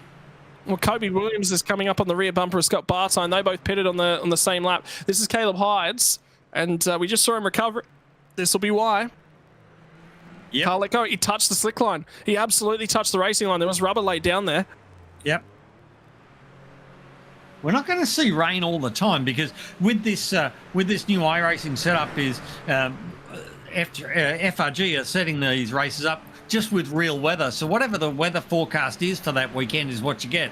And today it's a bit of rain in Italy. So, I expect, I'm sort of half expecting it's going to rain at Fuji for round 3. But, we'll see a lot of dry races too. But, and in some cases we might see it start where it's a bit damp and it'll dry out during the race. It's really added a whole other dimension. It has, and what you've just talked about, this is light rain. This is really easy rain. Yes. You just mentioned Fuji. It doesn't rain at Fuji. It buckets down. It drenches it. Harris's round is backwards. I can see he's backwards, and he's right in a really bad part of the road. Has he lost the lead here? As Kalen Chin was the car that just went through, didn't he? Yep, that was the car that just went through. Now Chin's going to go around the outside of a lapped car at the same time. So this race has changed majorly. Sean Doyle's the car that's in the middle, and Bailey Evans just went around Daniel Harris as well. Both lapped cars as it currently stands, both trying to recover their race. And now Harris has got to try and get onto the back of these guys as well. Tell you what, Konomis is quick in these wet conditions. 51.709 last lap. Yeah, he just touched the paint there, and that was that. He's lucky he didn't collect that fence. Great looking car. Now Jack Mara goes around. A laid back Kiwi. Oh, I've just watched Sean Doyle have a huge tank slapper too. And the problem right now is, as we're watching the same spot where Jack Mara went around, touched the paint as well, is lap traffic presenting spray. Yeah, and the other thing is, we're going to remember, this is a teams championship. So at the moment, you've got to say that Kalen Chin and Caleb Hydes are looking really, really good. Because, Daniel Harris, he's doing really well, but Zeltwanger, his teammate, where is he at the moment? I've lost him on the leaderboard. He's 10 laps down and still in the pit lane. He's been in there for 8 minutes. Yeah, so there, as great as Daniel Harris is doing on an individual basis, that's not looking good for the team because he's carrying the whole lot himself. Well, at the moment, he's still got to try and make sure that he stays in touch with Kalen Chin. At the moment, Harris is to the inside of a lap car with Bailey Evans. He'll finally get to clear him. In the meantime, Kalen Chin has got a whole bunch of clear track ahead of him. Yeah. And that rain is super light. Harris just had a big old wiggle in the background. But now those curbs, even the curbs look damp now. Definitely don't want it to be touching them. And have a look at the difference in the surface of the road as they come through. You can see where that slick line is. You can see the rubber on the road. You can see what the drivers want to be staying as far away from as they possibly can. Or someone else round that was that Kobe Williams? It is. So another one of the just about to say Kobe Williams, who's running in a team with Eddie Beswick, those guys, they were doing so well because they're one of the leading teams there. If you look at them, they're both pretty well positioned. So they've just got to be very careful. Beswick back in 13th, Kobe Williams there up in 6th. That's a pretty good team effort, How about Mr. Quiet Night at the office over here? Shares a name with one of the hottest guys in commentary, Scott Bartine. Had to get that one in. It was an opportunity too good to pass up, Dave. Aha. Our producers just said there's no one else here with that surname.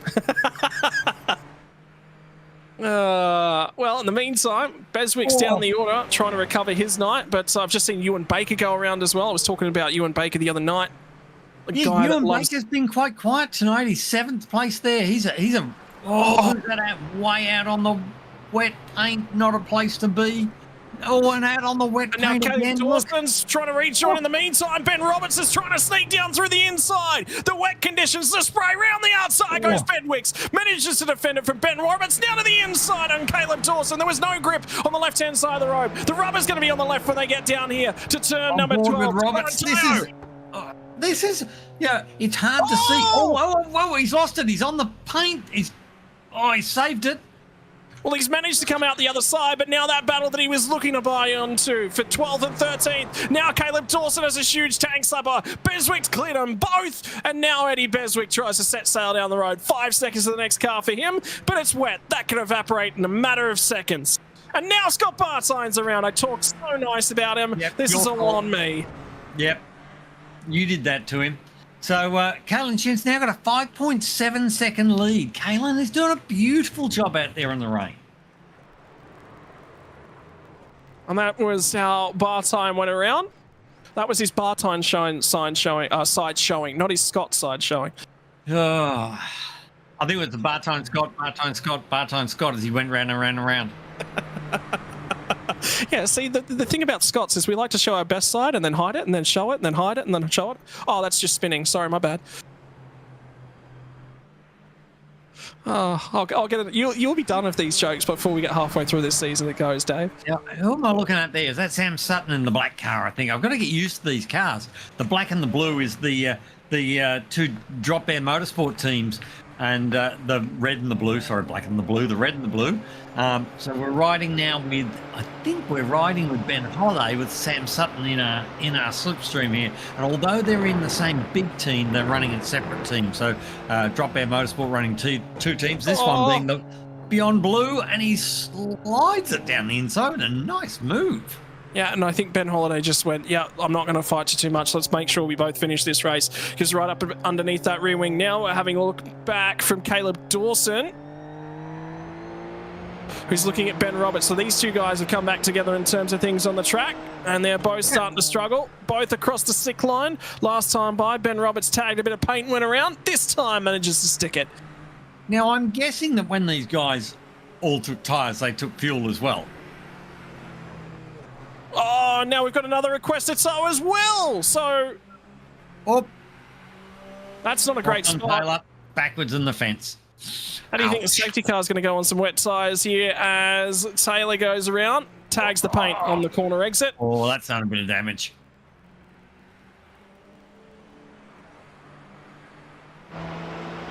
But she's becoming a little bit busy, the track as it currently stands, and Dan Harris has fallen through the order.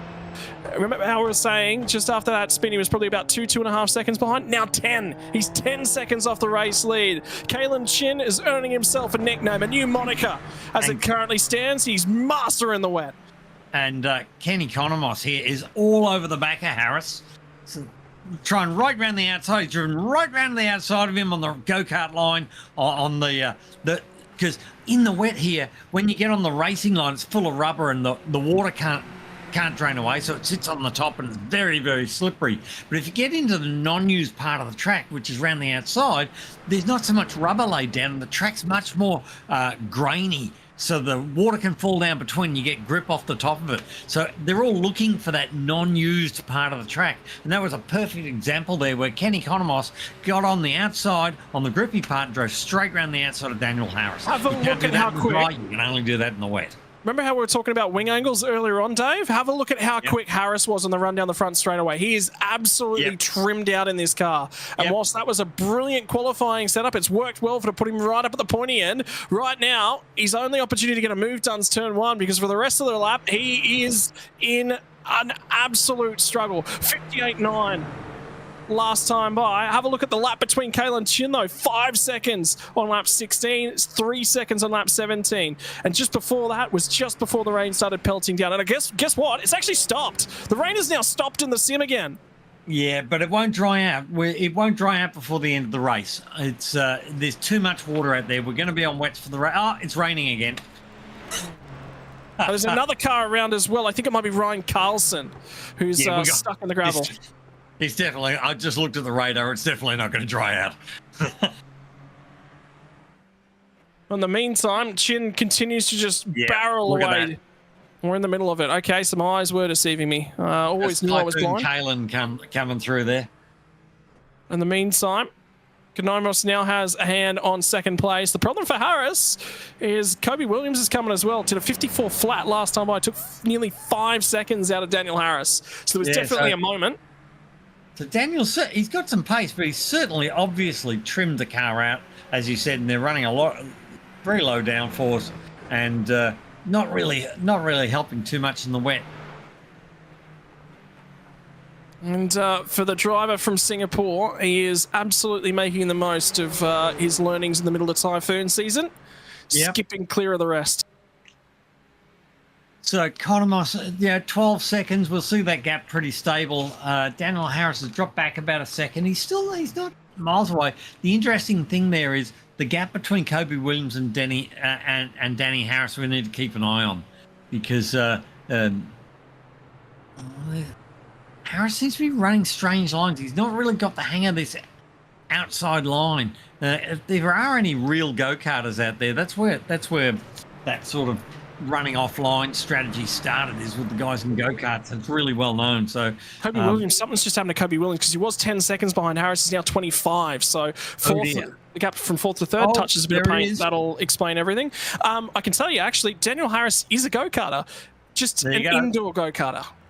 You got to be careful with these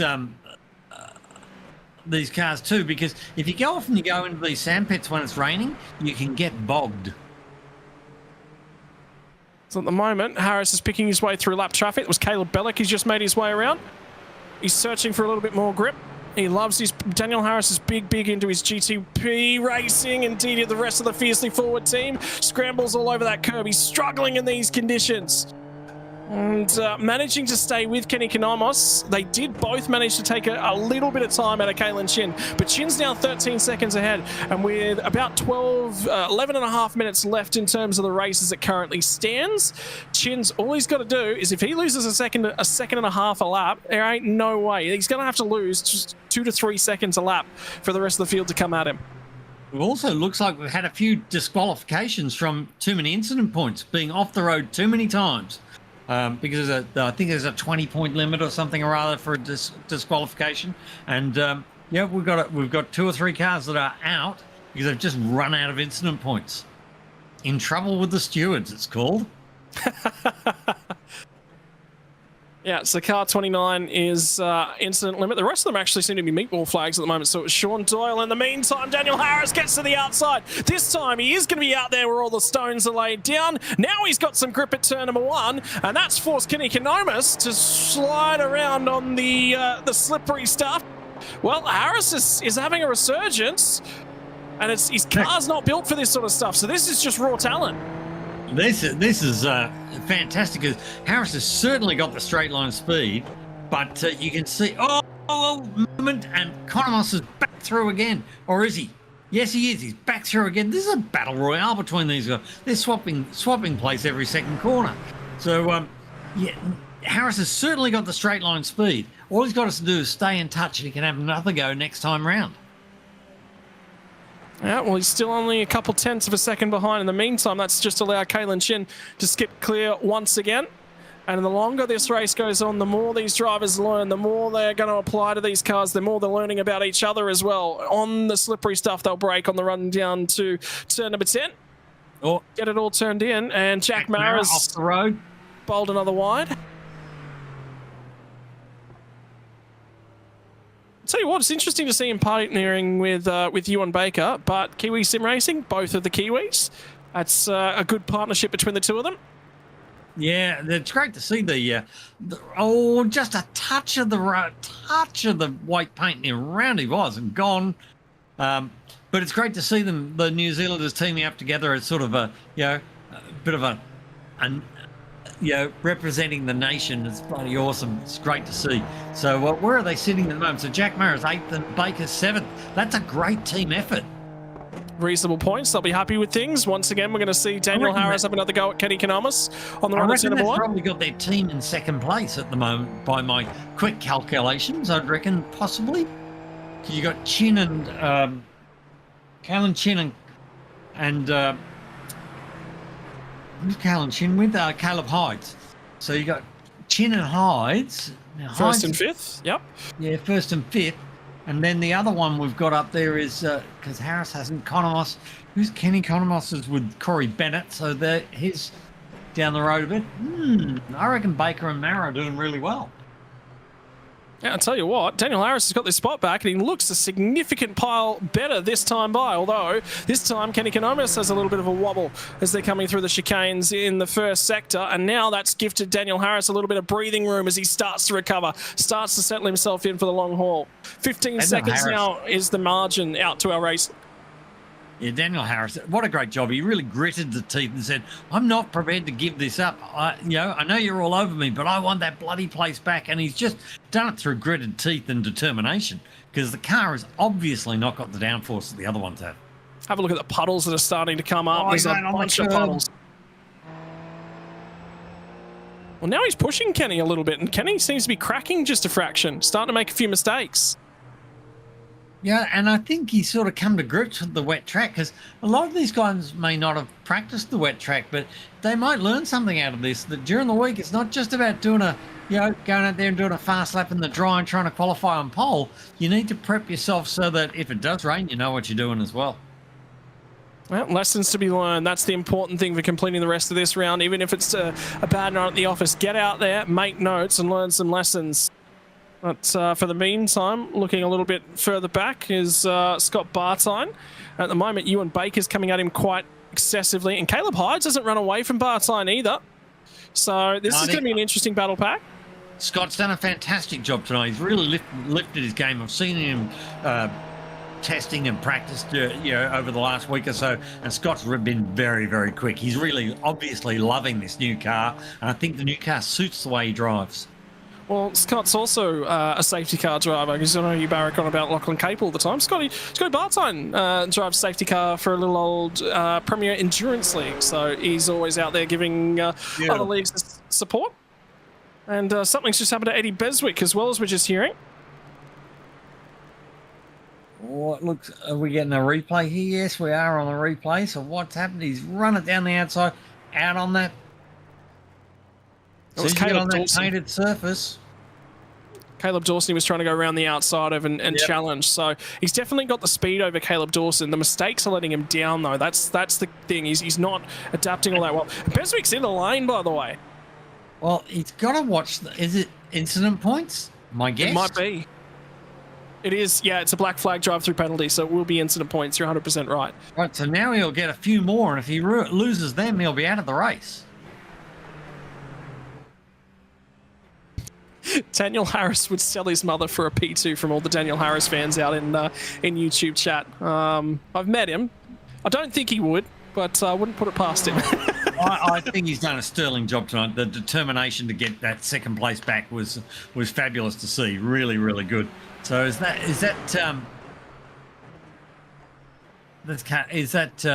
something's happened to Canomas? Kenny Canomas has had a problem. Because Kenny Canomas just dropped a boatload of time in that last sector of the current lap. So something happened to Canomas in this lap.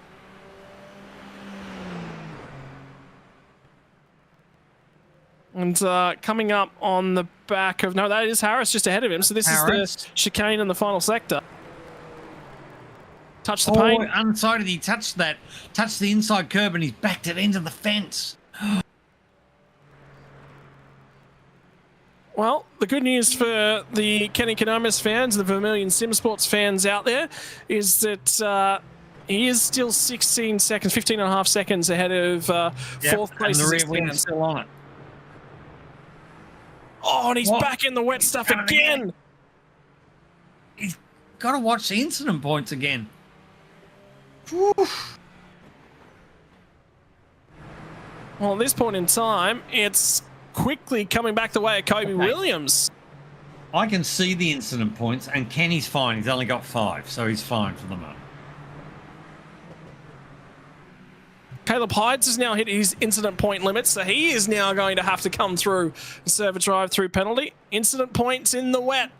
Didn't think that's something that we'd be putting 2 and 2 together with, but that's as it stands, and that's going to allow Ewan Baker back into the top 5 potentially.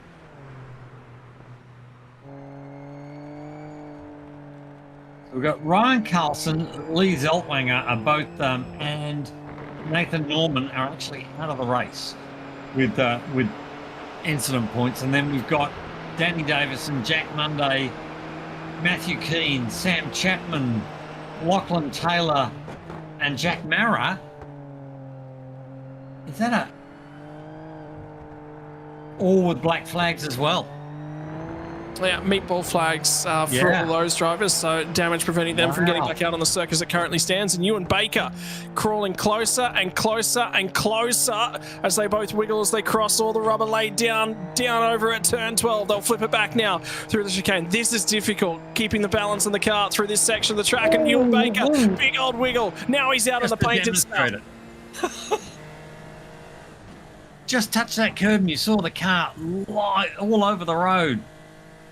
Well, 3 minutes left in this server means that I get the feeling, where's our race leader as it currently stands? He's on the run down through the RBRs. We might have 2 laps left, actually. He might just be able to get it. 28 seconds out in front. Cruising. He's got time for another pit stop in the middle of that now.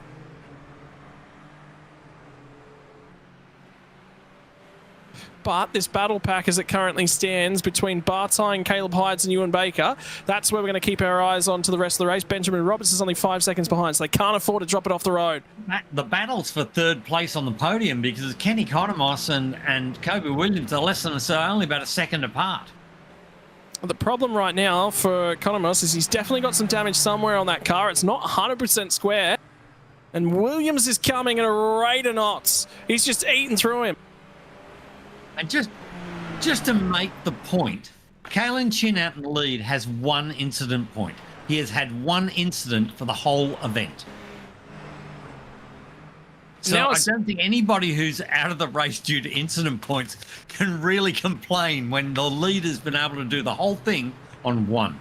Remember what I was saying about that battle pack for 5th? If you drop it off the road, you'll end up in trouble. Well, Ewan Baker's just done that. Now he's behind Ben Roberts. So Ben Roberts steps forward into 7th spot. Will be 2 more laps left of the race. Leaders started his second to last circuit of Autodromo del Mugello.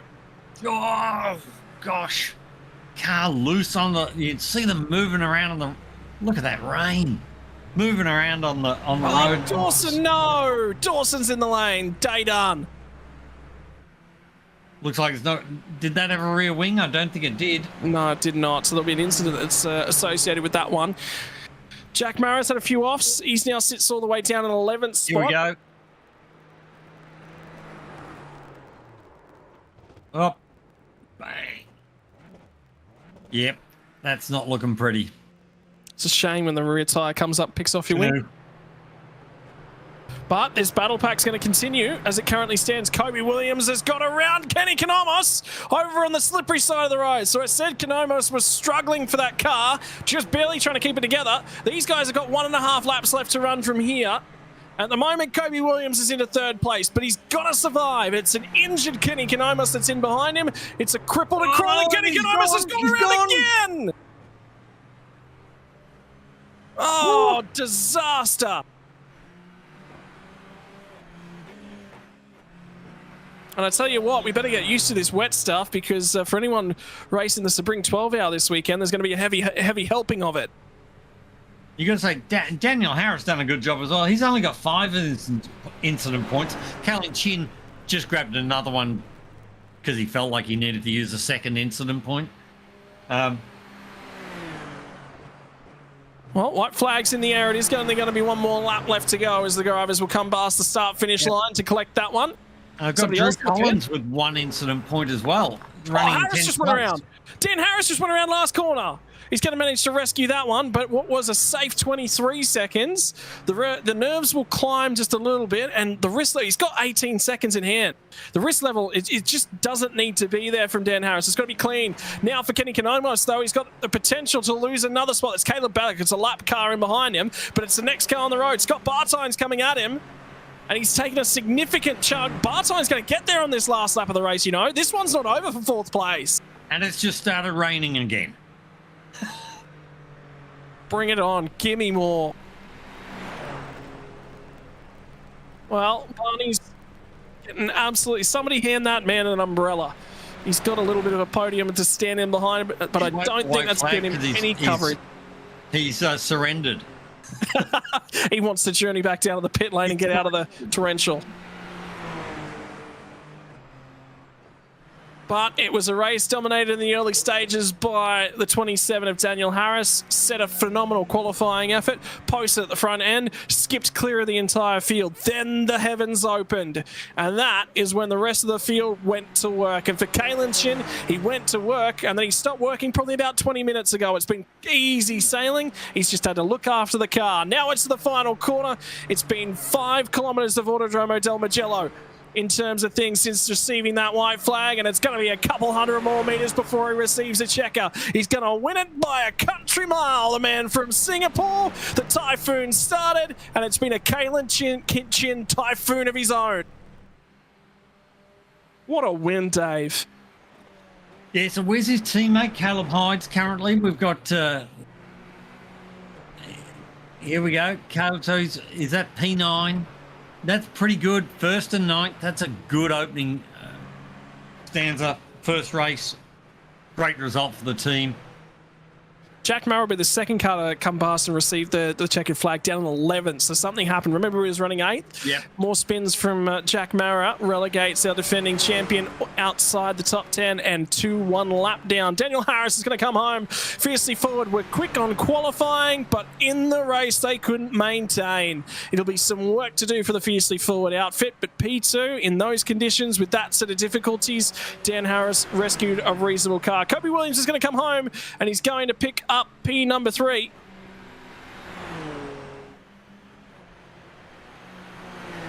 And Konomos was nearly finishing second best here tonight, but it'll be 4th spot for the driver who clouded the wall in the last 10 minutes of that race. Great drive from Scott Bartine there. But Scott Bartine, everyone's very, very happy with that result.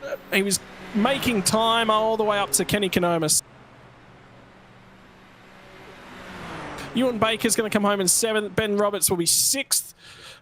Sam Sutton's currently sitting in 8th spot as well, so he's going to gain plus 11 spots. That'll be the guy who managed to grab the most spots tonight was Caleb Dawson, 15 from the back row of the grid.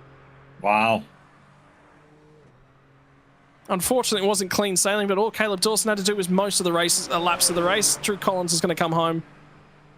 And we managed that whole wet race without a safety car.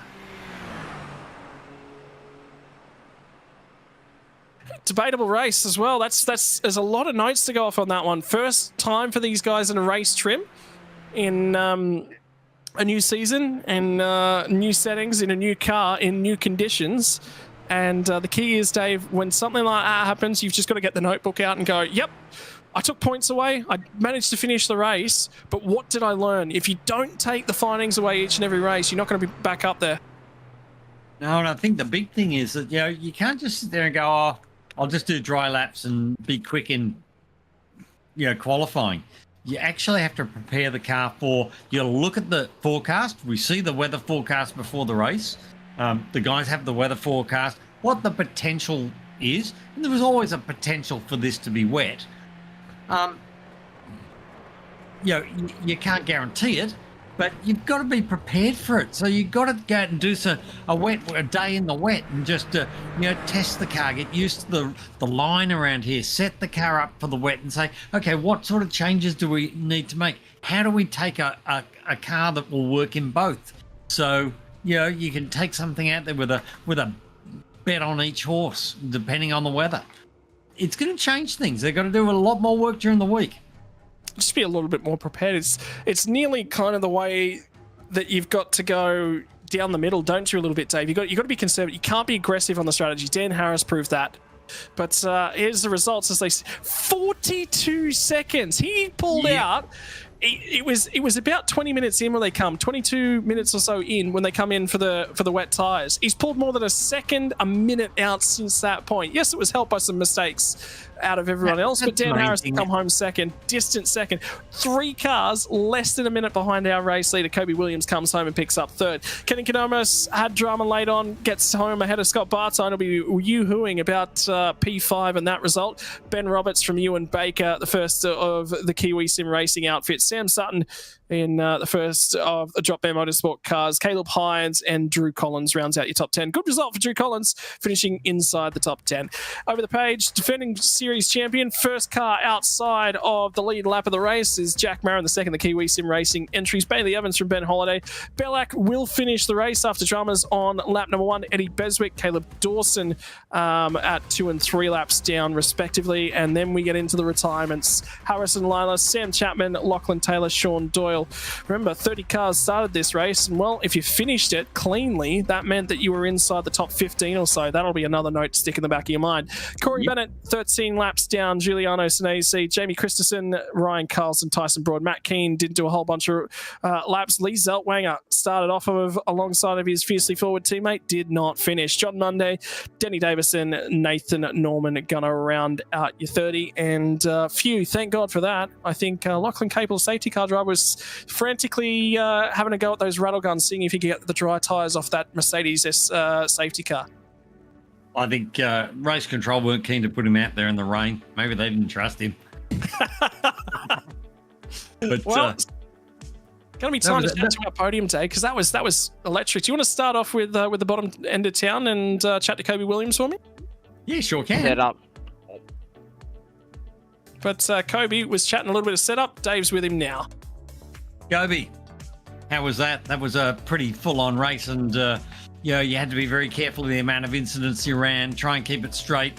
Tell us a little bit about what your thoughts were. Oh, that was just hectic. I did very limited practice this week, and wet practice was definitely not on that list this week, so it definitely showed, and I was struggling quite a lot, but I just had to try my best to keep it on the track and keep the incident points below the 17, so yeah. Yeah, the obviously from here on in, there's a lesson to be learnt there, isn't it? Have a look at the weather forecast. If there's a chance of rain, you really need to do some time in the rain, don't you? Yeah, certainly it would have paid off a lot more because you're just guessing the wet lines from the minute it starts raining to the end of the race. So you're just finding time each lap you go around, and yeah, it would have paid off heaps practice. Pretty good opening for your team though in the series. A long way to go, a lot of races to go, but you'd be pretty happy with that for an opening. Yeah, certainly. I didn't really expect to come away with P3 there. Like, I was just struggling. I kept making mistakes. I kept spinning off, and then I saw just a few of the other cars were spinning off, and I just was able to capitalise on the end of the race, just keeping it on the track. So I was happy great to little come battle there with Kenny Economos in the closing laps. It was awesome. Yeah, no, it was really good. I enjoyed it. Just anybody you'd like to thank for tonight? Thanks to the guys at Eclipse Sim Sports and 5-6 Sim Coaching for sponsoring the car. Beautiful. Thanks very much, Kobe, and we'll see you next week. Yeah, see you later. Well, we're going to move one step further forward in terms of our podium and speak to the driver who started out at pole position, had a cracking start to the race, and unfortunately fell off the cliff very quickly thereafter. It's going to be Daniel Harris, driver the 27 for Fiercely Forward, mate. That was all looking very, very good, and then the heavens opened up. I don't want to talk about it, Scott. Mate, I want to talk to about a couple messages you sent me through the week. I'm in trouble here. I haven't got a setup. Have you got any tips? Have you got any advice? I believe my first answer back to you was you come to the wrong person. We found a setup, not for the SFL, but we found an SFL setup that kind of worked for the track, and ended up sorting some stuff out. I got some help from a mate who knows how to set a car up, and yeah, we did it all. It was all last minute. We did it all last night, and managed to sort something out. I was really happy with the pace and the dry, and I saw the forecast was 27%, like kind of midway through the race. So I was hoping that 25 minutes in we would get the rain rather than 15 minutes. But yeah, shit happens, I guess. Mate, in terms of things, obviously when you start off like that, and like you said, it's not a lot of practice being able to put into the wet sort of stuff. A lot of the competitors that were around you were already sort of talking about not a lot of time, haven't done a lot of time in the wet racing. The skills were okay. We saw you hang on to. You could tell how little downforce you had on that car. And it was a handful through what is known as quite a high downforce circuit. Yeah, it was really difficult. I have absolutely no experience in the rain. I hadn't done any wet races previously. SFL hasn't had any wet races yet, so I hadn't had any practice. Along with having never driven the rain, I just fish out of water, pun intended. Just no idea what line to take. I wish I hadn't spun, because had I not spun, I reckon I would have been able to follow Kalen a lot closer and kind of follow his lines rather than I ended up following Kenny's. So yeah, I'm not too fussed about it. P2 is pretty good for first time out. Mate, for your team to be take over the whole front row of the grid in qualifying and to finish up with a P2, and I know unfortunately Lee's had a bad finish to the evening, but I reckon you guys got to be looking for the rest of the season with a very positive outlook. Yeah, we were especially in practice, we were looking at the pace, and I was looking at Danny Davison's laps, who was kind of our main competition at the time, and I was trying to work out if he was doing quali laps or race laps, and Lee and I just went out full fuel and just saw our pace, and it just kept getting quicker and quicker and quicker, and I was really, really confident, and then the rain hit, as Scott said, so... A bit of rain practice for the next before the next few races, I take it?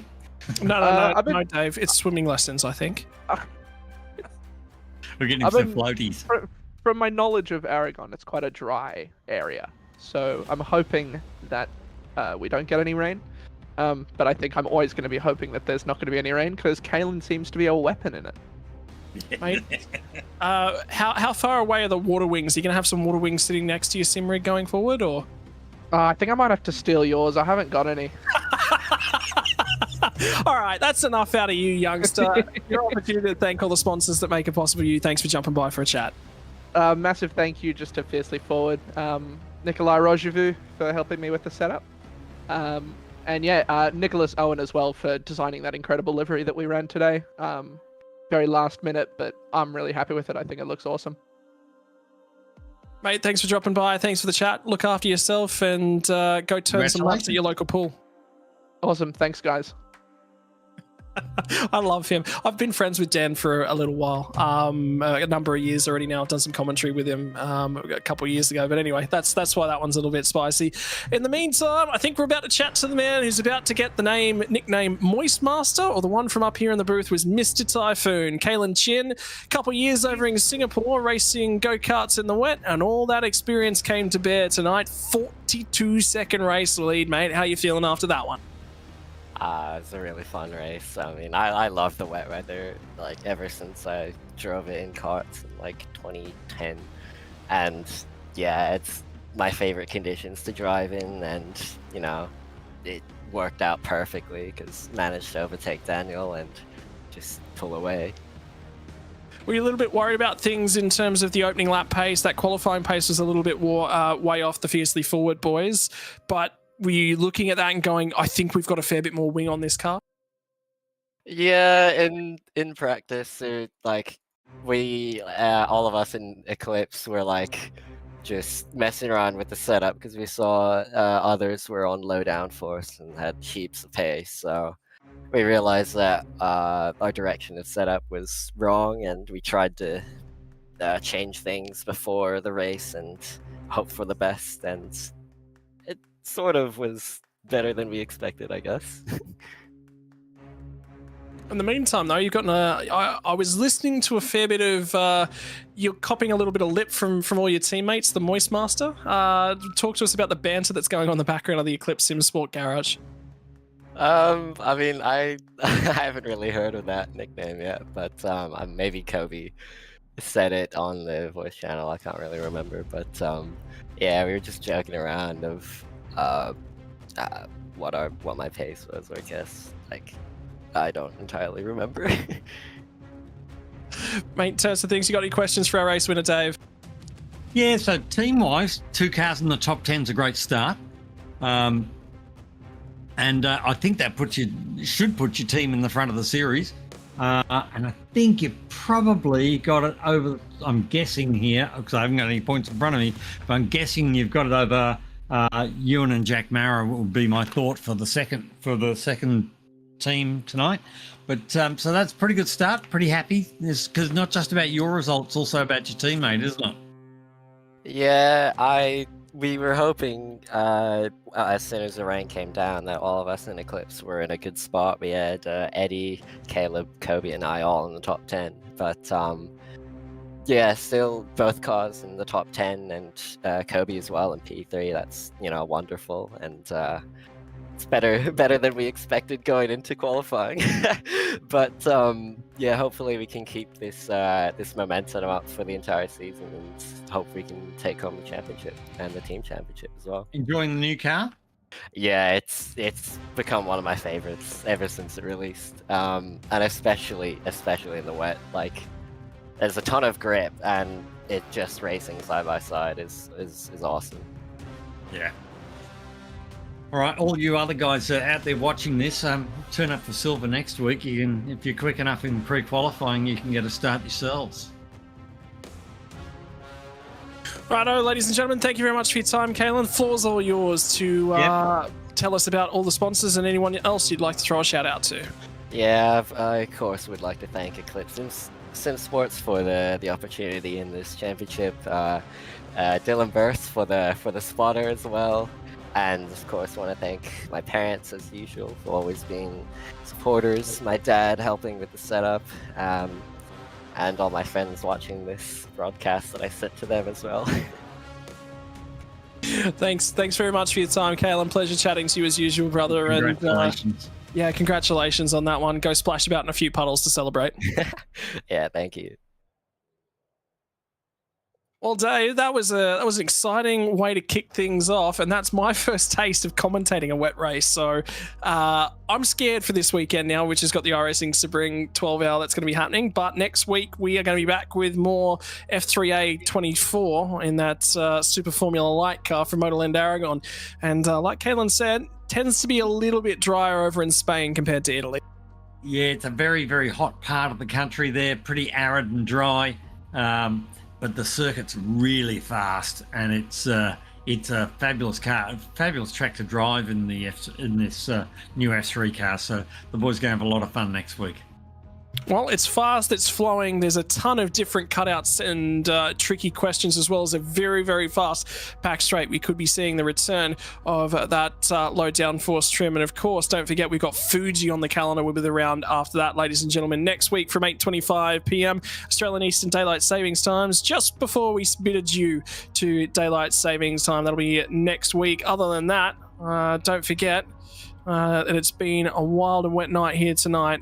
Hopefully going to be a bucket more rain coming our way throughout the season. Created a spicy race. For now, ladies and gentlemen, it's been an absolute pleasure to bring you all the racing action for F3 Australia Formula Racing Group action. We'll be back again next week, same time, same sim place, and maybe a splash more rain as well. Pack the water wings. We'll see you next week.